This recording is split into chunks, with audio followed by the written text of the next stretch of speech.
कैसा रास्ता? क्या चल रहा है आपके दिमाग में? विक्रम ने जब आरोही से कहा कि एक रास्ते से अटैकर तक पहुंचा जा सकता है, तो आरोही ने एक्साइटमेंट में आकर विक्रम से पूछ लिया। विक्रम के दिमाग में इस वक्त जो भी चल रहा था उसे आरोही के सामने जाहिर करते हुए उसने कहा, तुमने पैसों की बात करके मेरे दिमाग में एक आइडिया दे दिया है। अगर तुम्हें शिवानी पर शक है तो उस अटैक के पीछे किसका हाथ है, इसकी तहकीकात हमारे पहले सस्पेक्ट शिवानी से ही करते हैं। आरोही बहुत ध्यान से विक्रम की बात सुन रही थी। उसकी बात खत्म होते ही आरोही ने पूछा, लेकिन आप करने क्या वाले हैं? विक्रम ने कहा, हम शिवानी के बैंक स्टेटमेंट से पता लगा सकते हैं कि पिछले कुछ दिनों में शिवानी ने अपने पैसे कहां कहां खर्च किए हैं। आरोही विक्रम के इस आइडिया से पूरी तरह कन्विंस हो गई और उसने कहा, हाँ, यह आइडिया बहुत अच्छा है। उन दोनों की बात सुनकर चरण बीच में पड़ते हुए बोला, सरकार, क्या आपको सच में लगता है कि शिवानी मैडम ऐसा कर सकती है? क्योंकि मैं जहां तक उन्हें जानता हूं, मुझे ऐसा लगता है कि वो इस तरह का कोई भी कदम नहीं उठा सकती है। बचपन से ही वो तो बहुत दयालु और सबकी मदद करने वाली लड़की थी। चरण शिवानी को कई सालों से जानता था, इसलिए उसके मन में शिवानी के लिए भी बहुत प्यार था। तभी वो अपनी बात विक्रम के सामने रख रहा था। लेकिन चरण की बात सुनने के बाद विक्रम ने कहा, वो पहले वाली शिवानी थी जिसे मैंने भी उसके स्वभाव की वजह से प्यार किया था, लेकिन आज उसके नेचर की वजह से ही मुझे उस पर सिर्फ गुस्सा आता है। और पिछले कुछ दिनों में उसने जो कुछ भी किया है उसे हम यूं अनदेखा नहीं कर सकते। विक्रम के मन में शिवानी के लिए जो भी था उसने चरण के सामने बोल दिया। उसकी बात का इस बार चरण ने कोई जवाब नहीं दिया। वो चुपचाप गाड़ी चला रहा था। तभी विक्रम ने कुछ सोचते हुए चरण से कहा, एक काम करो, शिवानी और उसके दोस्त, परिवार या उसके जो भी रिलेटिव हैं जो उससे जुड़ा हुआ है, सबके अकाउंट्स को चेक करो और उस प्रियांश के अकाउंट के बारे में भी पता करना। शिवानी बहुत चालाक है, उसे पता होगा कि उसके अकाउंट स्टेटमेंट को चेक किया जाएगा तो तुरंत पकड़ में आ जाएगा। और उसी ने उस गैंग को वो पैसे ट्रांसफर किए थे, इसलिए वो किसी और के अकाउंट का इस्तेमाल करके भी ये काम कर सकती है। अगर शिवानी ने ऐसा कुछ किया तो अकाउंट एक्टिविटी में तो ये सब कुछ जरूर आया होगा। सब पता करने के बाद मुझे रिपोर्ट करो। विक्रम के इंस्ट्रक्शन को सुनते हुए चरण ने कहा, अब जब आपने ठान ही लिया है तो मैं आपकी बात को मानते हुए जल्द ही आपको सब पता करके बताता हूँ। आरोही गाड़ी में बैठी अपने मन में सोच रही थी, विक्रम को जब इस बात का सबूत मिल जाएगा कि इन सब के पीछे सच में शिवानी का हाथ है तो वो शिवानी के साथ क्या करेगा। जिस हिसाब से वो अपने प्रिंसिपल्स को फॉलो करते हैं उस हिसाब से तो मुझे लगता है कि वो उसे कभी माफ नहीं करेंगे और शिवानी को सजा देकर रहेंगे। लेकिन इन सब में चरण, जो शिवानी पर इतना भरोसा करते हैं, उनका विश्वास टूट जाएगा। फिर भी सच को कभी न कभी तो बाहर आना ही है। अब उसका असर किसी पर क्या पड़ता है वो तो उसके बाद की बात है। दूसरी तरफ शिवानी भी इसी टॉपिक पर सोच रही थी। तभी उसका फोन बजा। शिवानी ने देखा कि ये कॉल प्रियांश का था। प्रियांश का नाम देखते ही शिवानी को याद आया कि लास्ट टाइम प्रियांश ने उसके साथ कितनी घटिया हरकत करने की कोशिश की थी, इसलिए उसने कॉल पिक नहीं किया। लेकिन प्रियांश कहां अपनी हरकतों से बाज आने वाला था। उसने शिवानी को लगातार कई कॉल कर दिए।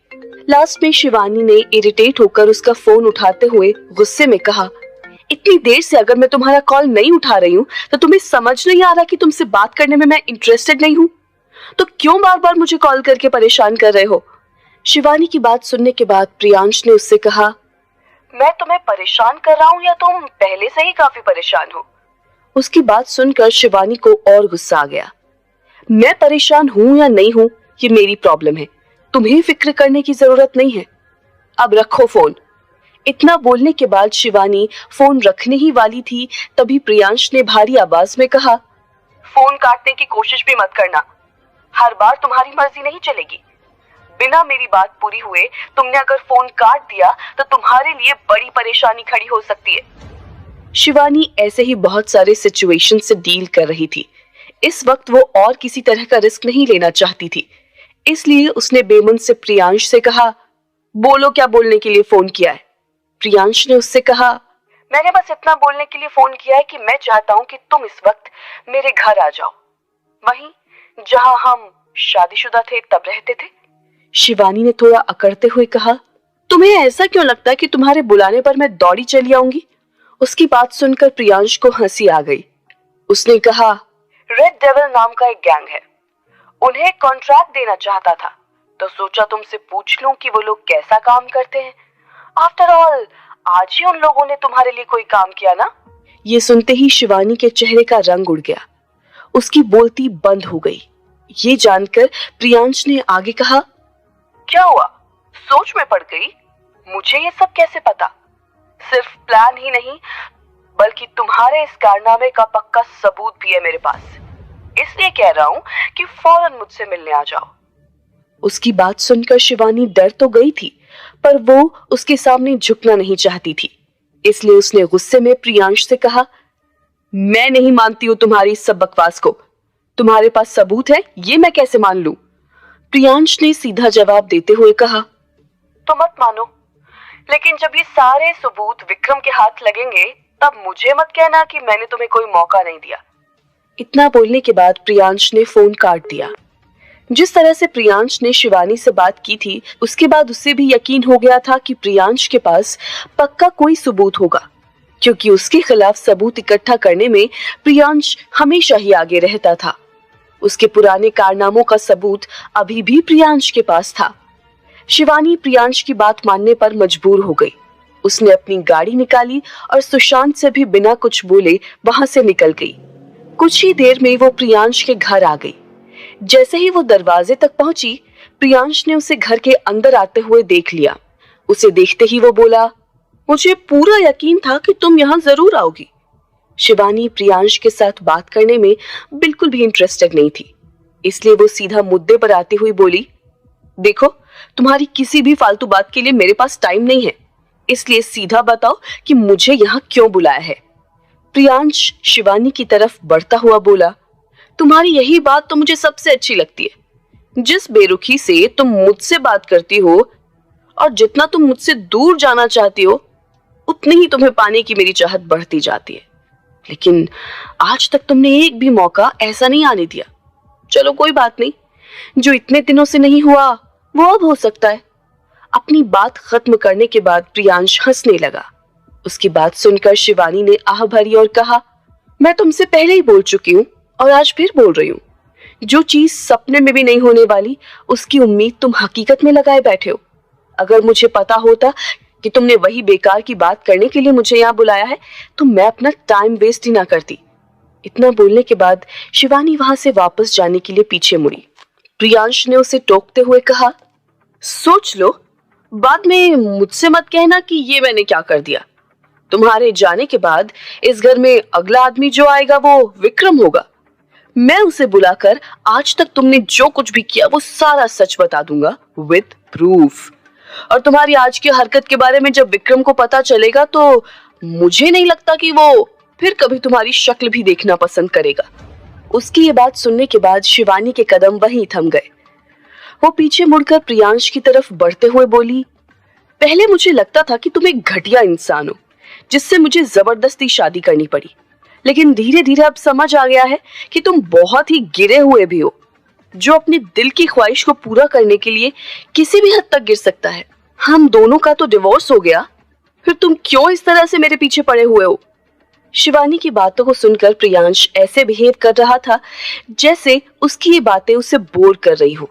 उसने उबासी लेने का नाटक करते हुए कहा, क्या तुम्हारी घड़ी की सुई एक ही जगह आकर अटक गई है?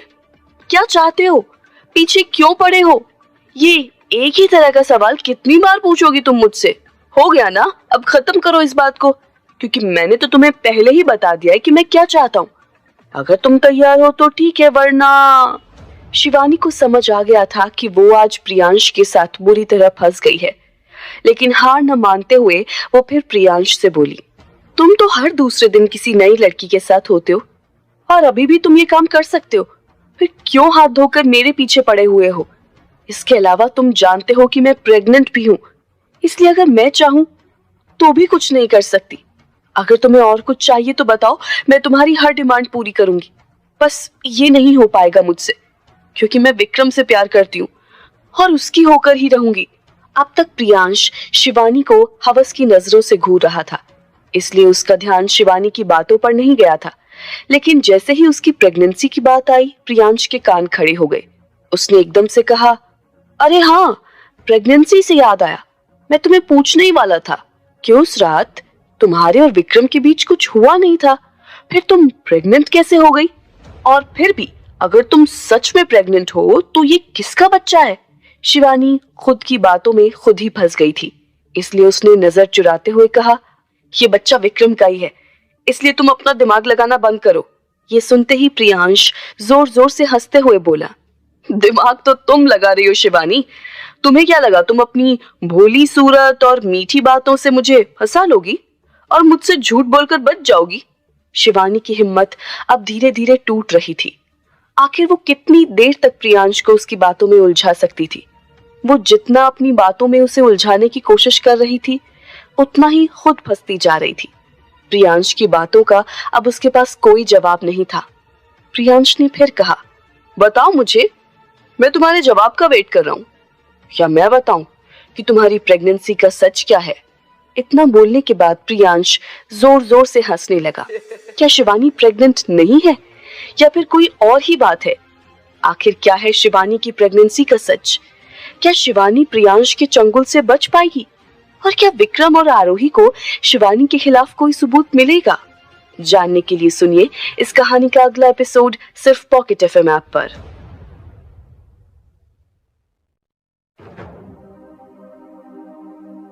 विक्रम के बार बार एक ही सवाल करने से प्रियांश को गुस्सा आ रहा था, लेकिन वो कुछ कर नहीं सकता था।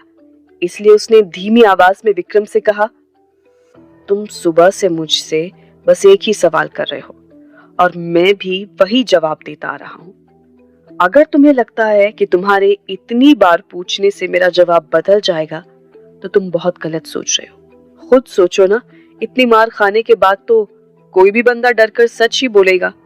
लेकिन मैं अभी भी अपने जवाब पर टिका हुआ हूं, क्योंकि मैंने कुछ नहीं किया है। मुझे तो ये भी नहीं पता कि तुम लोग किस किलर ऑर्गेनाइजेशन की बात कर रहे हो। ऐसी कोई चीज होती भी है, मुझे तो ये भी आइडिया नहीं है। प्रियांश के जवाब से विक्रम का दिमाग घूम गया। उसने अपने जिन दो आदमियों को अंदर भेजा था, उन्हें गुस्से से आवाज लगाई, इतनी देर क्यों लग रही है तुम दोनों को? विक्रम की बात सुनकर दोनों आदमी थोड़ा घबरा गए।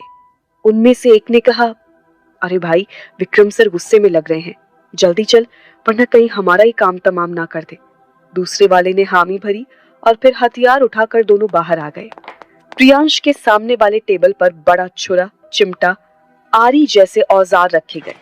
विक्रम ने भारी आवाज में कहा, इस प्रियांश की ऐसी हालत करना कि आज इसे अपनी मौत भी आसान लगने लगे। सबसे पहले एक एक करके इसके नाखून उखाड़ो। अगर फिर भी ये अपना मुंह ना खोले तो एक एक करके उंगली काटना शुरू करो। अगर उसके बाद भी ये मुंह ना खोले तो धीरे धीरे शरीर के सारे पार्ट्स को काट कर फेंक देना। मैं भी देखता हूं कि कैसे नहीं बताता ये सारा सच। आरोही भी वहां खड़ी विक्रम की ये क्रूर बातें सुन रही थी।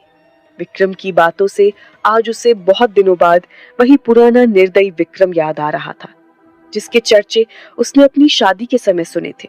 प्रियांश भी विक्रम की बात सुनकर मन ही मन डर गया था, लेकिन वो अपने डर को विक्रम के सामने जाहिर नहीं होने देना चाह रहा था। उसे लग रहा था वो जितना डरेगा विक्रम उसे उतना डरा सकता है, और जब तक सिचुएशन को वो हैंडल कर सकता है वो हार नहीं मानेगा। उसने अपने मन में सोचा, अगर विक्रम की बातों से डरने की जगह मैं उसे डराने की कोशिश करूं तो क्या पता वो मुझे छोड़ दे।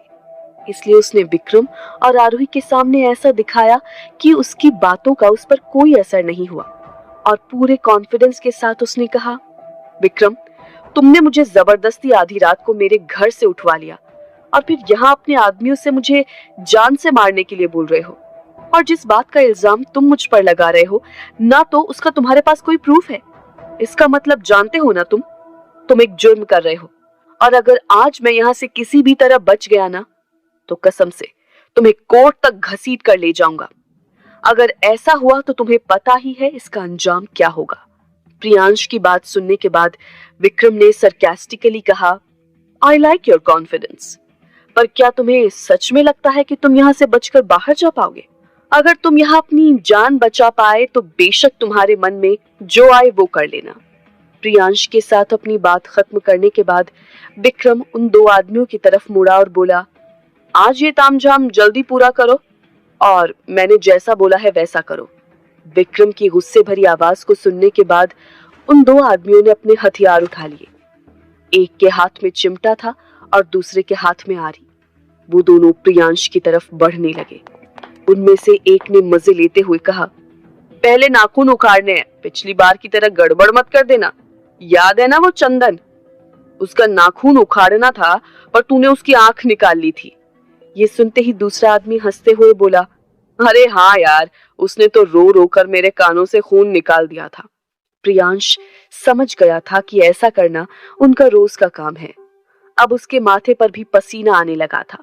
वो दोनों आदमी प्रियांश के पास आए और एक ने कहा, चल आज तुझे जन्नत की सैर कराता हूँ। जाहिर सी बात थी, उन लोगों की बात सुनकर प्रियांश डर गया। इसलिए उसने उन्हें धमकाते हुए कहा, देखो तुम लोग मुझे हाथ लगाने के बारे में सोचना भी मत, वरना मैं तुम लोगों को छोड़ूंगा नहीं। तुम दोनों को अपनी जान प्यारी है, तुम मुझसे दूर रहो। प्रियांश की बात सुनकर वो दोनों हंसने लगे। उनमें से एक बोला, अरे बेटा, अपनी एनर्जी चीखने के लिए बचा कर रख। अब तेरे साथ जो होने वाला है ना, उससे तुझे दिन में तारे दिख जाएंगे। ये कहते हुए उस आदमी ने अपने हाथ में पकड़ा चिमटा प्रियांश को दिखाया। आरोही भी ये सब देखकर घबराई हुई थी, लेकिन फिलहाल कुछ बोल नहीं रही थी, क्योंकि उसे भी इस बात की उम्मीद थी कि शायद उनकी धमकियों से प्रियांश कुछ सच बोल दे। लेकिन अब तक प्रियांश ने कुछ भी नहीं बोला था। उस आदमी ने झुककर प्रियांश के अंगूठे का नाखून चिमटे से पकड़ा।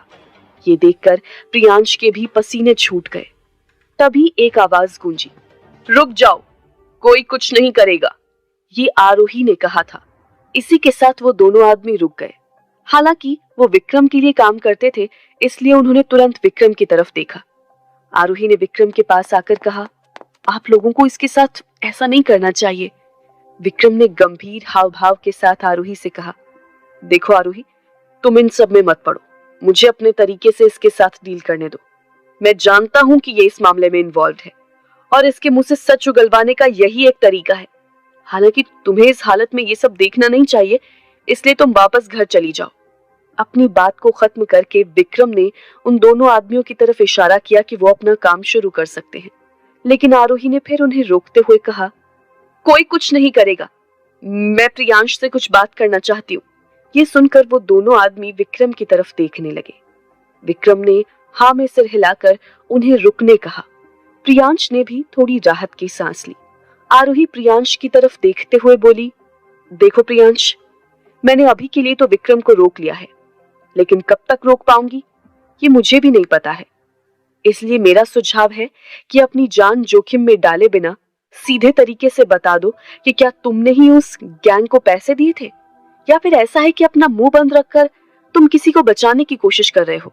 प्रियांश ने पूरे कॉन्फिडेंस के साथ कहा, मैं तुम लोगों से 1000 बार बोल चुका हूँ, मैंने ऐसा कुछ नहीं किया है और मैं किसी को बचाने के लिए ऐसा क्यों करूंगा।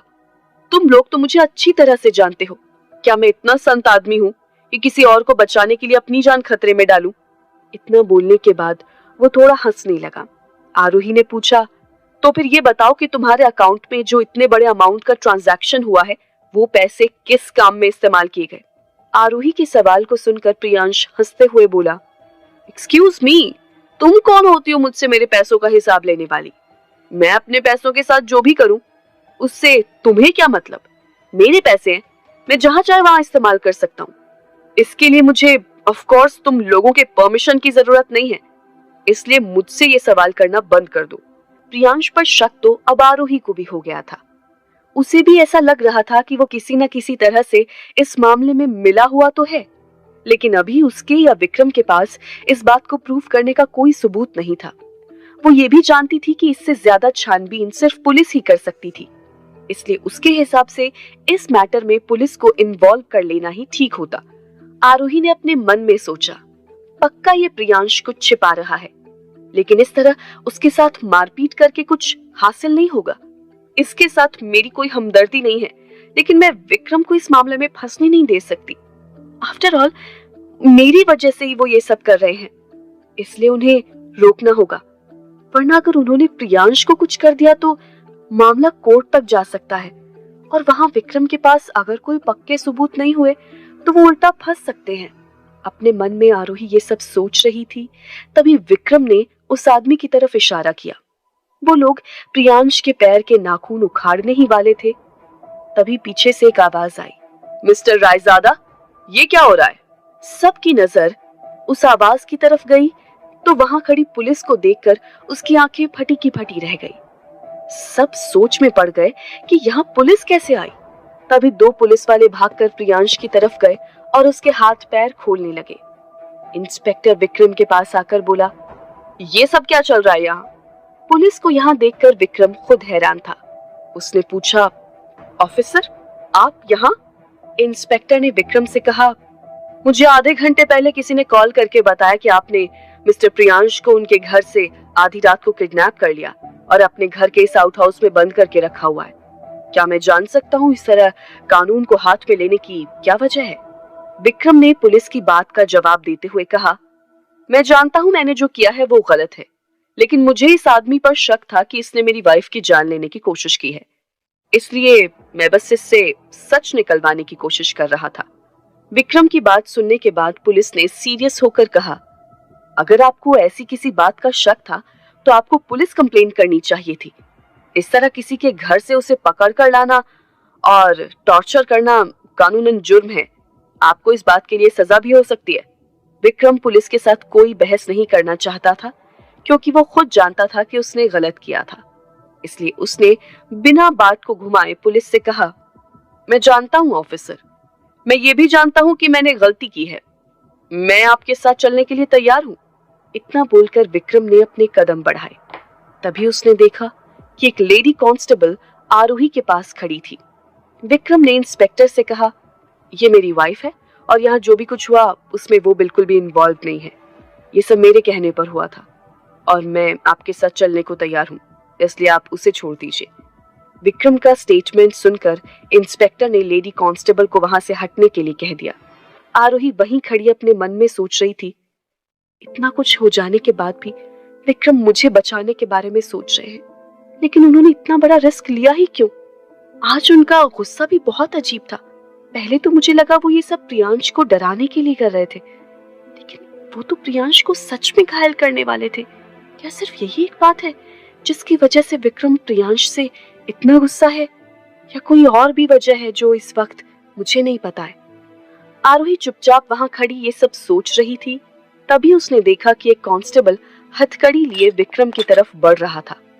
ये देखकर उसे बहुत बुरा लग रहा था, लेकिन विक्रम ने जो किया था उस हिसाब से फिलहाल पुलिस ये एक्शन लेने ही वाली थी, इसलिए आरोही चाहकर भी कुछ नहीं कर सकती थी। कांस्टेबल विक्रम को हथकड़ी लगाने ही जा रहा था, तभी प्रियांश ने उसका हाथ पकड़ते हुए कहा, आपको ये सब करने की कोई जरूरत नहीं है। प्रियांश विक्रम को गिरफ्तार करने से पुलिस वालों को क्यों रोक रहा था? क्या विक्रम और आरोही जान पाएंगे किसने रेड कोबरा गैंग को पैसे दिए थे, या फिर ये बाजी शिवानी जीत जाएगी? जानने के लिए सुनिए इस कहानी का अगला एपिसोड सिर्फ पॉकेट एफएम ऐप पर। आपको इन्हें गिरफ्तार करने की कोई जरूरत नहीं है।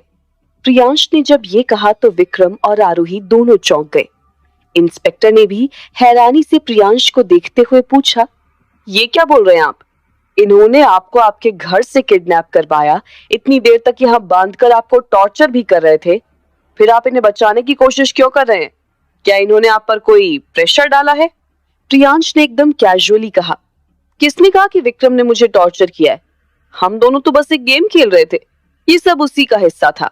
प्रियांश की बातें आरोही और विक्रम दोनों को हैरान कर रही थी। वो लोग समझ नहीं पा रहे थे कि आखिर प्रियांश ऐसा क्यों कर रहा था। इंस्पेक्टर ने दलील की, लेकिन मुझे किसी ने कॉल करके बताया था कि आपको जबरदस्ती यहाँ लाया गया है और आपको मदद की जरूरत है। प्रियांश ने इंस्पेक्टर को भरोसे में लेते हुए कहा, किसी ने आपको कुछ भी कहा हो, आपके लिए सबसे ज्यादा जरूरी क्या है? मेरा स्टेटमेंट ना? और मैं ही आपसे बोल रहा हूँ कि हम दोनों एक गेम खेल रहे थे। आपने ट्रूथ एंड डेयर गेम का नाम सुना होगा।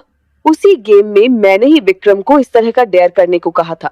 हो सकता है किसी ने विक्रम को ऐसा करते हुए देख लिया होगा और उसे गलतफहमी हुई होगी, जिस तरह इस वक्त आपको हुई है। लेकिन ट्रस्ट मी, यहाँ कोई सीरियस क्राइम नहीं चल रहा था। हम दोनों तो भाई जैसे, भला एक दूसरे की जान क्यों लेंगे। जिस तरह से प्रियांश अपना स्टेटमेंट दे रहा था, आरोही और विक्रम को समझ नहीं आ रहा था कि आखिर वो करना क्या चाह रहा था। इंस्पेक्टर को अभी भी प्रियांश की बातों पर पूरी तरह विश्वास नहीं हुआ था, लेकिन प्रियांश जब खुद विक्रम के पक्ष में बयान दे रहा था तो वो कुछ नहीं कर सकता था। इसलिए इंस्पेक्टर ने कहा, ठीक है, फिर आप कपड़े पहन लो, हम आपको आपके घर छोड़ देते हैं। इंस्पेक्टर की बात सुनने के बाद आरोही को याद आया कि चरण ने बताया था कि विक्रम ने उसे आधी रात को ही उठवा लिया था, इसलिए जाहिर सी बात थी कि उसके कपड़े वहां थे ही नहीं। लेकिन जब प्रियांश ने खुद विक्रम को बचाने के लिए इतना कुछ बोल दिया था, तो आरोही इस वक्त और कोई रिस्क नहीं लेना चाहती थी जिससे पुलिस वाले को कोई शक हो। इसलिए वो भागकर आउटहाउस के अंदर वाले कमरे में गई और जो भी कपड़ा मिला लाकर उसने प्रियांश को दे दिया। कपड़े पहनने के बाद प्रियांश ने विक्रम के कंधे पर हाथ रखते हुए कहा, ठीक है मेरे भाई, आज के लिए इतना ही, अगली बार डेयर करने की बारी मेरी रहेगी। प्रियांश को जो बोलना था उसने विक्रम को बोल दिया और पुलिस के सामने होने की वजह से विक्रम उसे कुछ जवाब नहीं दे पाया। प्रियांश पुलिस के साथ वहां से निकल गया। वो अभी आउटहाउस से निकलकर बाहर पहुंचा ही था, तभी आरोही भी बाहर निकली और प्रियांश को आवाज लगाते हुए बोली, मुझे तुमसे कुछ जरूरी बात करनी है। आरोही की आवाज सुनकर प्रियांश वहीं रुक गया और उसने पुलिस वाले को अपना हाथ दिखाते हुए कहा, आप चलिए, मैं बस 2 मिनट में आता हूँ।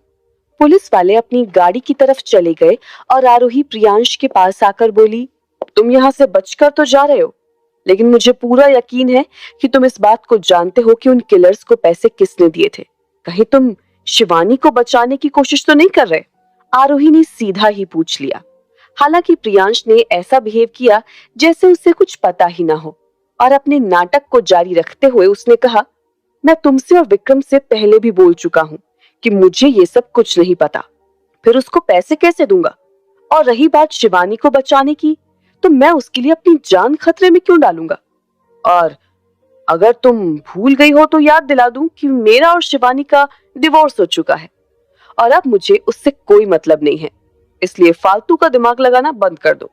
इतना बोलने के बाद जैसे ही प्रियांश वहां से जाने लगा तो आरोही ने उससे कहा, अगर सच में शिवानी के साथ तुम्हारा कोई लेना देना नहीं है तो फिर उस रात तुम शिवानी के घर क्यों गए थे? यहाँ तक कि उसके बोलने पर तुमने भी मेरा पीछा किया था। आरोही के दिमाग में इस वक्त बहुत सारे सवाल चल रहे थे और प्रियांश इस बात को अच्छे से समझ चुका था, इसलिए उसने मौके का फायदा उठाते हुए कहा, मैं जानता हूँ इस वक्त तुम बहुत सारे सवालों में उलझी हुई हो और तुम्हें उनके जवाब चाहिए।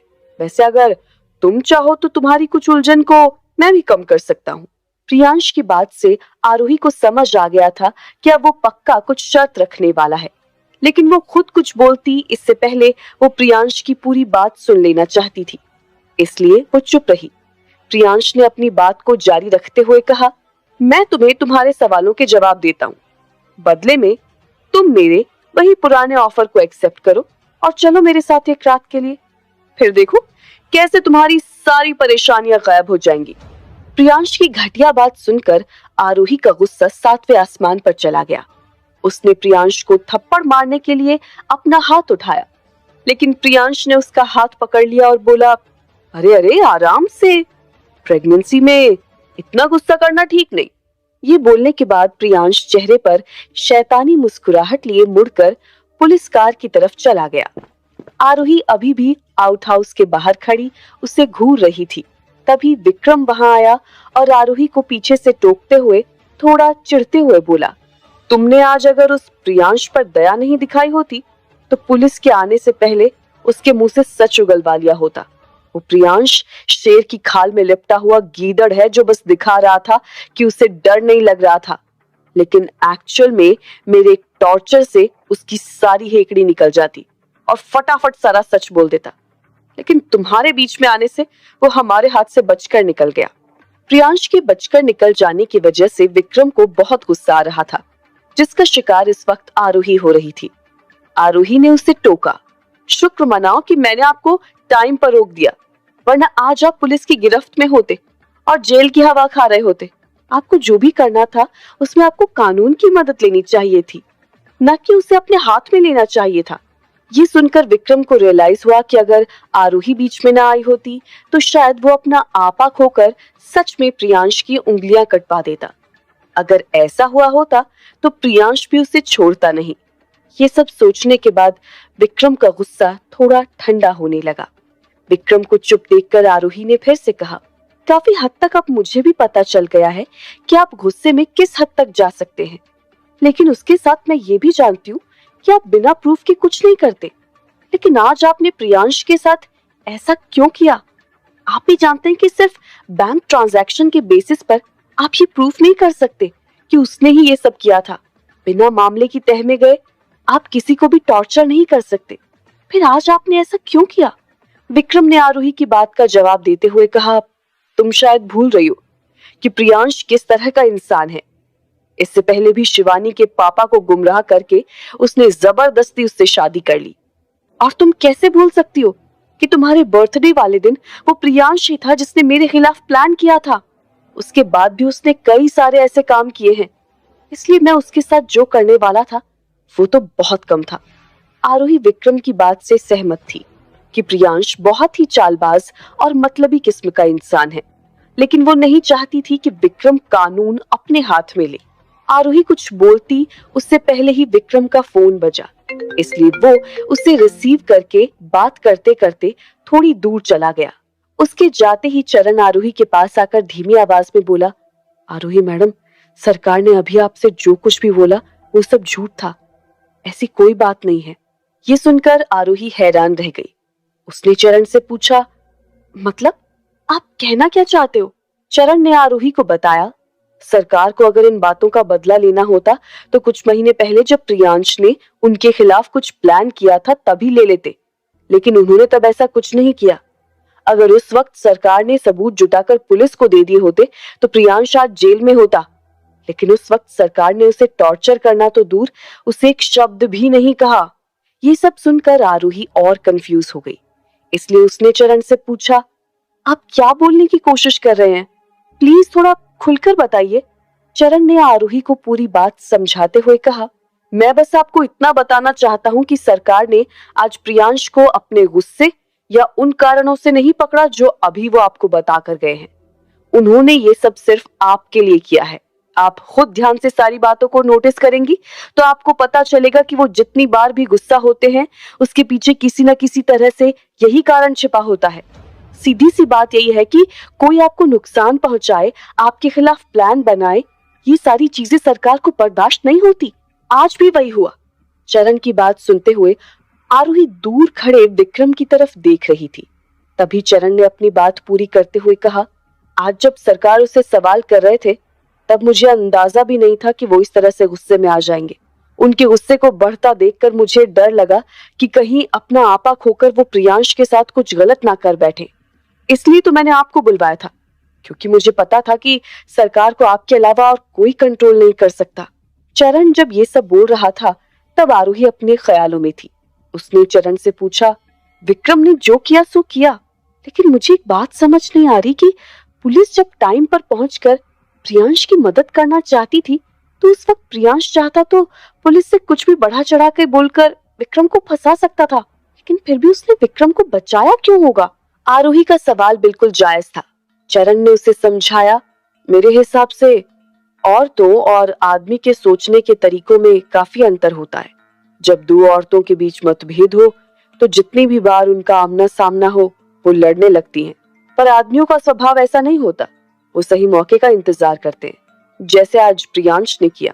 चरण की लॉजिक भरी बात सुनकर आरोही हैरान थी। उसने चरण से कहा, ओ, तभी उसने ऐसी हरकत की। मैं जितना शातिर उसे समझती थी ये तो उससे कहीं ज्यादा शातिर निकला। अगर आप इस तरह से मुझे नहीं समझाते तो उसका मकसद मुझे कभी पता नहीं चलता। चरण ने एक आह भरी और टॉपिक बदलते हुए कहा, खैर, आपकी नींद खराब करने के लिए मैं फिर से माफी चाहता हूँ, पर मेरे पास दूसरा कोई चारा नहीं था। अब आपको अपने कमरे में जाना चाहिए। इतना बोलने के बाद चरण वहां से जाने के लिए पीछे मुड़ा, तब आरोही ने उसे रोकते हुए कहा, एक मिनट, मैं आपसे एक और बात पूछना चाहती हूँ। चरण आरोही की तरफ मुड़ा और बोला, जी कहिए ना। आरोही ने चरण से सीधा सवाल किया, जब विक्रम ने गाड़ी में आपको शिवानी के बारे में इन्वेस्टिगेशन करने बोला था, तब आपने विरोध किया था कि शिवानी ऐसा कुछ नहीं कर सकती। उसके लिए आपको इतना लगाव क्यों है? ये सवाल सुनकर चरण एक पल चुप रहा और फिर एक आह भरते हुए बोला, अब आपने पूछ ही लिया है तो मैं आपसे झूठ नहीं बोल सकता। मुझे शिवानी मैडम बुरी नहीं लगती, उसका कारण उनकी माँ है। चरण की बात सुनकर आरोही शॉक हो गई। शिवानी की माँ तो इस वक्त बीमार है, तो फिर वो कैसे इन सब बातों का कारण हो सकती है? ये बात आरोही को समझ नहीं आ रही थी। आखिर शिवानी की माँ कैसे जुड़ी थी इन सब मामलों से? अब क्या होगा प्रियांश का अगला वार? क्या आरोही और विक्रम शिवानी के इन्वॉल्वमेंट के बारे में सबूत जुटा पाएंगे? जानने के लिए सुनिए इस कहानी का अगला एपिसोड सिर्फ पॉकेट एफएम ऐप पर।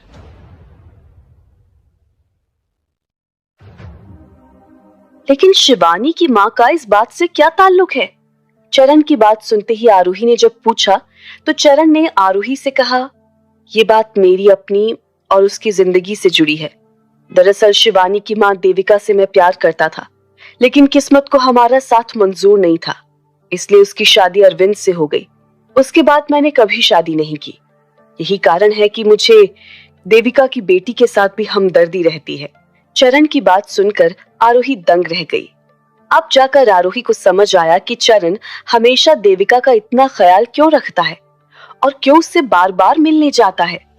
आरोही ने अपने मन में सोचा, अब समझ में आ रहा है कि उस दिन चरण जब मुझे लेकर शिवानी के घर गए थे तो क्यों देविका आंटी को देखकर ऐसे इमोशनल हो गए थे।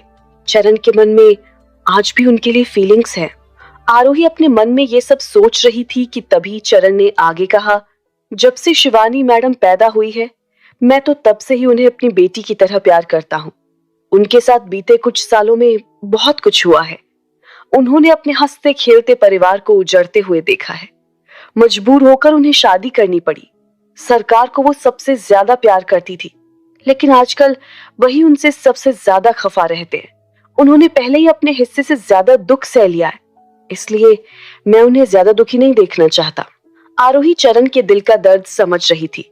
उसकी कहानी सुनने के बाद आरोही ने उससे कहा, मेरे पापा और आप दोनों ही शिवानी से बहुत प्यार करते हैं।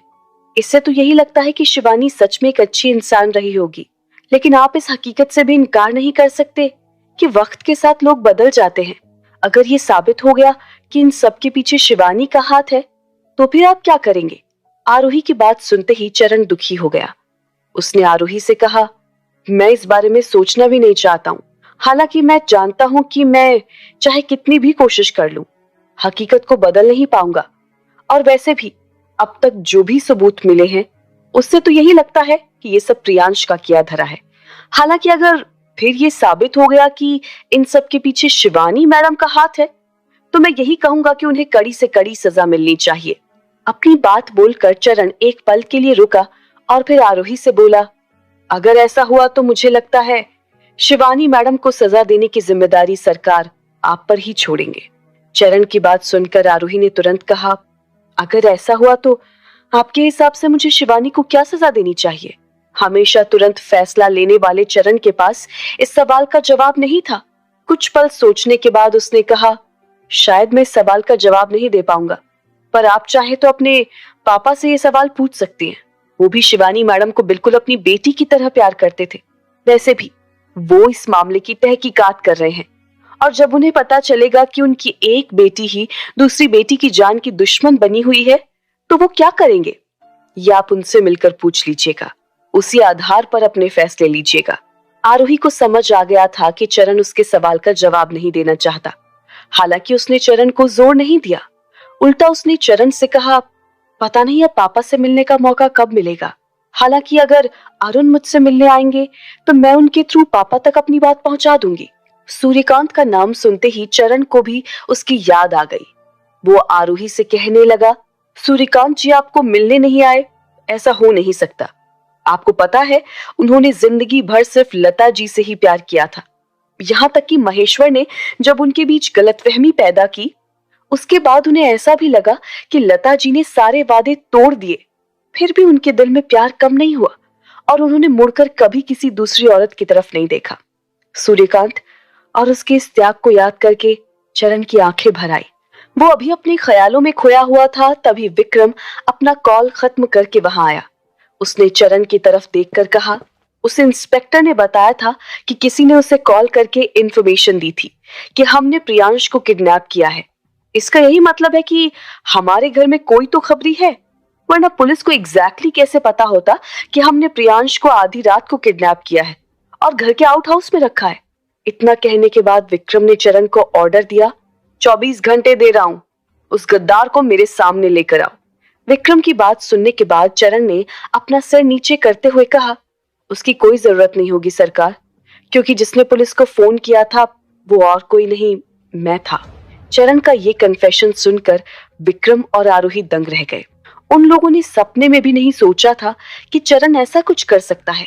विक्रम के तो जैसे होश ही उड़ गए थे। सबसे ज्यादा भरोसा वो चरण पर ही करता था, लेकिन चरण ने ऐसा कदम क्यों उठाया था? ये बात विक्रम और आरोही दोनों की समझ से बाहर थी। विक्रम ने अपना गुस्सा दबाते हुए चरण से पूछा, क्या मैं इसका कारण जान सकता हूँ? चरण ने सफाई देते हुए कहा, मैंने ये सब आपके लिए किया सरकार। मैं नहीं चाहता था कि आप गुस्से में आकर प्रियांश के साथ ऐसा कुछ कर बैठे जिसकी सजा आपको जिंदगी भर भुगतनी पड़े। जिस तरह से आप गुस्सा थे, मुझे समझ नहीं आ रहा था कि मैं कैसे आपको रोकूं। इसलिए मैंने घर के नौकर से बोलकर आरोही मैडम को बुलवाया और साथ ही साथ पुलिस को भी खबर कर दी। मेरा इरादा आपको दुख पहुंचाना नहीं था, मैं बस आपको रोकने की कोशिश कर रहा था। अपनी बात पूरी करने के बाद चरण ने अपनी झुकी हुई नजरें उठाकर विक्रम की तरफ देखा और बोला, अगर आपको फिर भी लगता है मैंने कोई गलती की है तो इसके लिए आप मुझे जो भी सजा देंगे वो मुझे मंजूर है। विक्रम ने एक गहरी सांस लेते हुए चरण से कहा, मैं इतने सालों से तुम्हें जानता हूँ, इसलिए इस बात को समझता हूँ कि तुम मेरे खिलाफ जाकर कुछ भी नहीं करोगे। लेकिन अगली बार से अगर तुम्हें कभी भी ऐसा लगे कि मैं गुस्से में आकर कुछ करने वाला हूं, तो पहले मुझे समझाने की कोशिश करना, और अगर मैं तब भी नहीं माना तो फिर तुम किसी और तरीके के बारे में सोच सकते हो। चरण ने हामी भरी और वहां से जाने के लिए मुड़ा, लेकिन विक्रम ने उसे आवाज देते हुए कहा, और हाँ, इस बात का भी पता लगाओ कि प्रियांश ने इतने पैसे किसे भेजे हैं, और साथ ही कुछ आदमियों को उसके पीछे लगाओ जो दिन रात उस पर नजर रखे। तभी जाकर हमें पता चलेगा कि वो हमसे क्या छुपाने की कोशिश कर रहा है। अपनी बात पूरी करने के बाद विक्रम वहां से चला गया। आरोही भी वापस घर के अंदर चली गई। आज उसकी नींद पूरी नहीं हुई थी। ऊपर से प्रेगनेंसी के कारण आजकल उसे नींद भी बहुत ज्यादा आती थी, इसलिए वो अपने कमरे में जाते ही वापस लेट गई। उसे नींद आने ही वाली थी, तभी उसे किसी बड़ी चीज के गिरने की आवाज आई, जिस वजह से उसकी नींद उड़ गई। आरोही कुछ समझे उसके पहले ही किसी के चीखने की आवाज आई। अरे आउच! हाँ, मैंने मान लिया ना कि मैंने गलती की है। हाँ, प्लीज मुझे मारो मत। इस आवाज को सुनते ही वो तुरंत बेड से उठी और कमरे से बाहर गई। जैसे ही वो बाहर आई, उसने देखा इंद्राणी सोफे के पास खड़ी थी और नायरा सोफे के पीछे छिपकर रोते हुए इंद्राणी से उसे ना मारने की रिक्वेस्ट कर रही थी। आरोही के वहां आने के बाद जैसे ही नायरा की नजर उस पर गई, वो भागती हुई उसके पास गई और बोली, प्लीज मुझे बचा लो, वरना मॉम आज मुझे मार मार कर मेरी जान ले लेगी। आरोही को ये सब बहुत अजीब लग रहा था। उसे समझ नहीं आ रहा था कि आखिर ये चल क्या रहा है। इससे पहले कि आरोही कुछ बोलती, इंद्राणी गुस्से में बोली, नायरा, आज तुम्हें मेरे हाथों से कोई नहीं बचा सकता। तुम्हें सबक सिखाना बहुत जरूरी है। तुम्हें अंदाजा भी है कि तुमने क्या किया है। मैं आज तुम्हें नहीं छोड़ सकती। नायरा ने उससे डरते हुए कहा, देखो मॉम, आरोही प्रेग्नेंट है। अगर मुझे मारने के चक्कर में गलती से इसे लग गई तो आपको अपने पोते की शक्ल देखना भी नसीब नहीं होगा।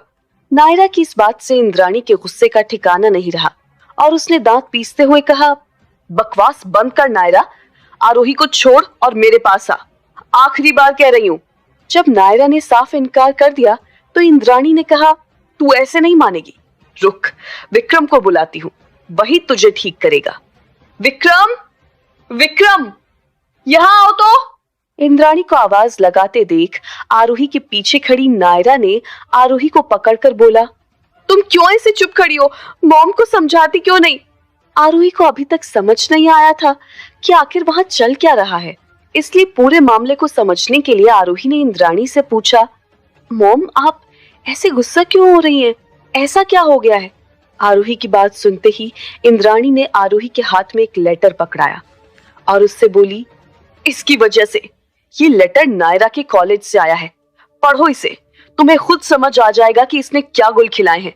मुझे तो आज समझ आया कि इस बार इंडिया आने के बाद ये वापस जाने का नाम क्यों नहीं ले रही थी।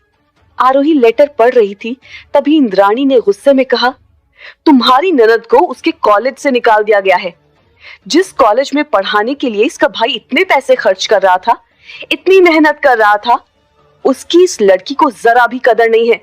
इसकी हरकतों की वजह से उसे कॉलेज से बाहर कर दिया गया। इतना बोलते हुए दुख से इंद्राणी का गला भर आया। उसने आगे कहा, अगर इसे खराब परफॉर्मेंस या फेल होने की वजह से कॉलेज से निकाला गया होता तब भी बात समझ आती, लेकिन मुझे तो बात बोलने में भी शर्म आ रही है। वो काम ये वहां करके आई है। ये सुनकर आरोही क्यूरियस हो गई, इसलिए उसने लेटर पढ़ना शुरू किया। उसमें लिखा था कि नायरा अक्सर अपनी हॉस्टल में अलग अलग लड़कों को लाया करती थी और उनके साथ पूरी रात गुजारती थी। आरोही ने यहाँ तक पढ़ा तब इंद्राणी अपने आंसू पोंछते हुए बोली, तुम ही बताओ बेटा, माँ बाप और परिवार अपने बच्चों को इसलिए इतनी आजादी देते हैं ताकि उनके बच्चे ये सब करें। ये कहते हुए इंद्राणी फिर से रोने लगी। आरोही तुरंत साइड टेबल पर पड़े जग से पानी भरकर लाई और इंद्राणी को देते हुए बोली, मॉम संभालिए खुद को। इंद्राणी ने पानी पिया और फिर अपनी बात आगे बढ़ाई, सिर्फ इतना ही नहीं, अगर एक और बात बताऊंगी तो तुम्हें यकीन नहीं होगा कि कोई लड़की ऐसा भी कर सकती है। इतना बोलने के बाद वो कुछ पल के लिए चुप हो गई। ये सुनकर आरोही चौंक गई। वो अंदाजा लगाने लगी कि नायरा ने इससे घटिया हरकत क्या की होगी। ऐसा क्या किया था नायरा ने?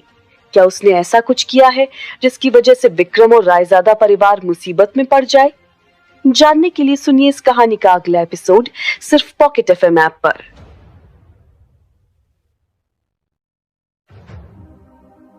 क्या किया है ये पूछो कि अब क्या करना बाकी रह गया है। पता नहीं भगवान ने मुझे ऐसे दिन दिखाने के लिए जिंदा क्यों रखा है। इस नायरा ने तो मुझे कहीं मुंह दिखाने लायक नहीं छोड़ा है। आरोही के सवाल पर इंद्राणी ने उससे जवाब देते हुए कहा। आरोही तो इंद्राणी की बात सुनकर हैरान थी। उसने पूछा, पर मॉम हुआ क्या है?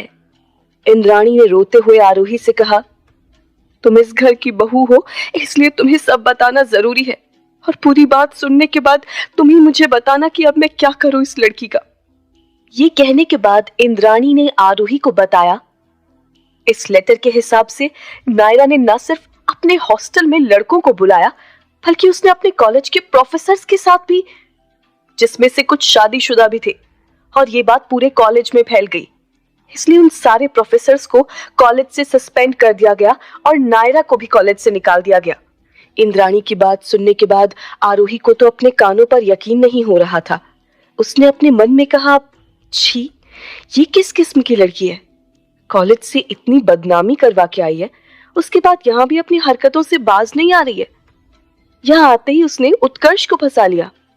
आरोही अपने मन में ये सब सोच रही थी, तभी इंद्राणी ने रोते हुए कहा, लगता है मेरी परवरिश में ही कोई कमी रह गई, तभी मुझे आज ऐसा दिन देखना पड़ रहा है। इंद्राणी को इस तरह रोते बिलखते देखकर नायरा ने उसे टोका, मॉम आप इतना क्यों ओवर रिएक्ट कर रही हैं?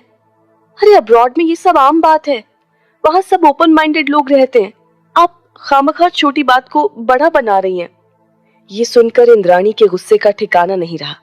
उसने फिर से नायरा को डांट दिया, बेशर्मी की भी हद होती है नायरा, इतना कुछ करने के बाद भी तुम मुझसे बोल रही हो कि बात को बड़ा बना रही हूं। अब मुझे समझ आ रहा है कि क्यों इस बार विक्रम तुम्हारे साथ सख्ती से पेश आ रहा है। मुझे इस बात का भी अफसोस हो रहा है कि क्यों मैंने तुम्हें नादान समझा और विक्रम को तुम्हारे साथ नरमी से पेश आने को कहा। ये बोलने के बाद इंद्राणी ने खुद को संभाला और सख्ती से आगे बोली, जब से वापस आई हो अपनी गलतियों को सुधारने की जगह तुम उल्टा गलतियों पर गलतियां करती चली जा रही हो। तुम्हें लगता है ये सब करना तुम्हारे उस देश में आम बात है और तुम्हें उन बातों का कोई पछतावा नहीं है? तो ठीक है, तुम अब उसी देश में रहो। मैं भी देखती हूँ कि तुम्हारे भाई के सपोर्ट के बिना तुम कैसे गुजारा करती हो। इंद्राणी के फैसले से नायरा के तो होश उड़ गए। उसे लगा अगर उसे घर से निकलना पड़ा तो उसका जीना मुश्किल हो जाएगा। इसलिए वो हड़बड़ाते हुए इंद्राणी को समझाने लगी, नहीं मॉम, मेरे बोलने का वो मतलब नहीं था। मैं जानती हूँ मैंने गलती की है। मैं आपसे वादा करती हूँ आगे मैं कभी ऐसी गलती नहीं करूंगी। ठीक है, आप गुस्सा मत हो प्लीज। नायरा इंद्राणी के सामने गिड़गिड़ा रही थी, लेकिन इंद्राणी पर उसका कोई असर नहीं हुआ।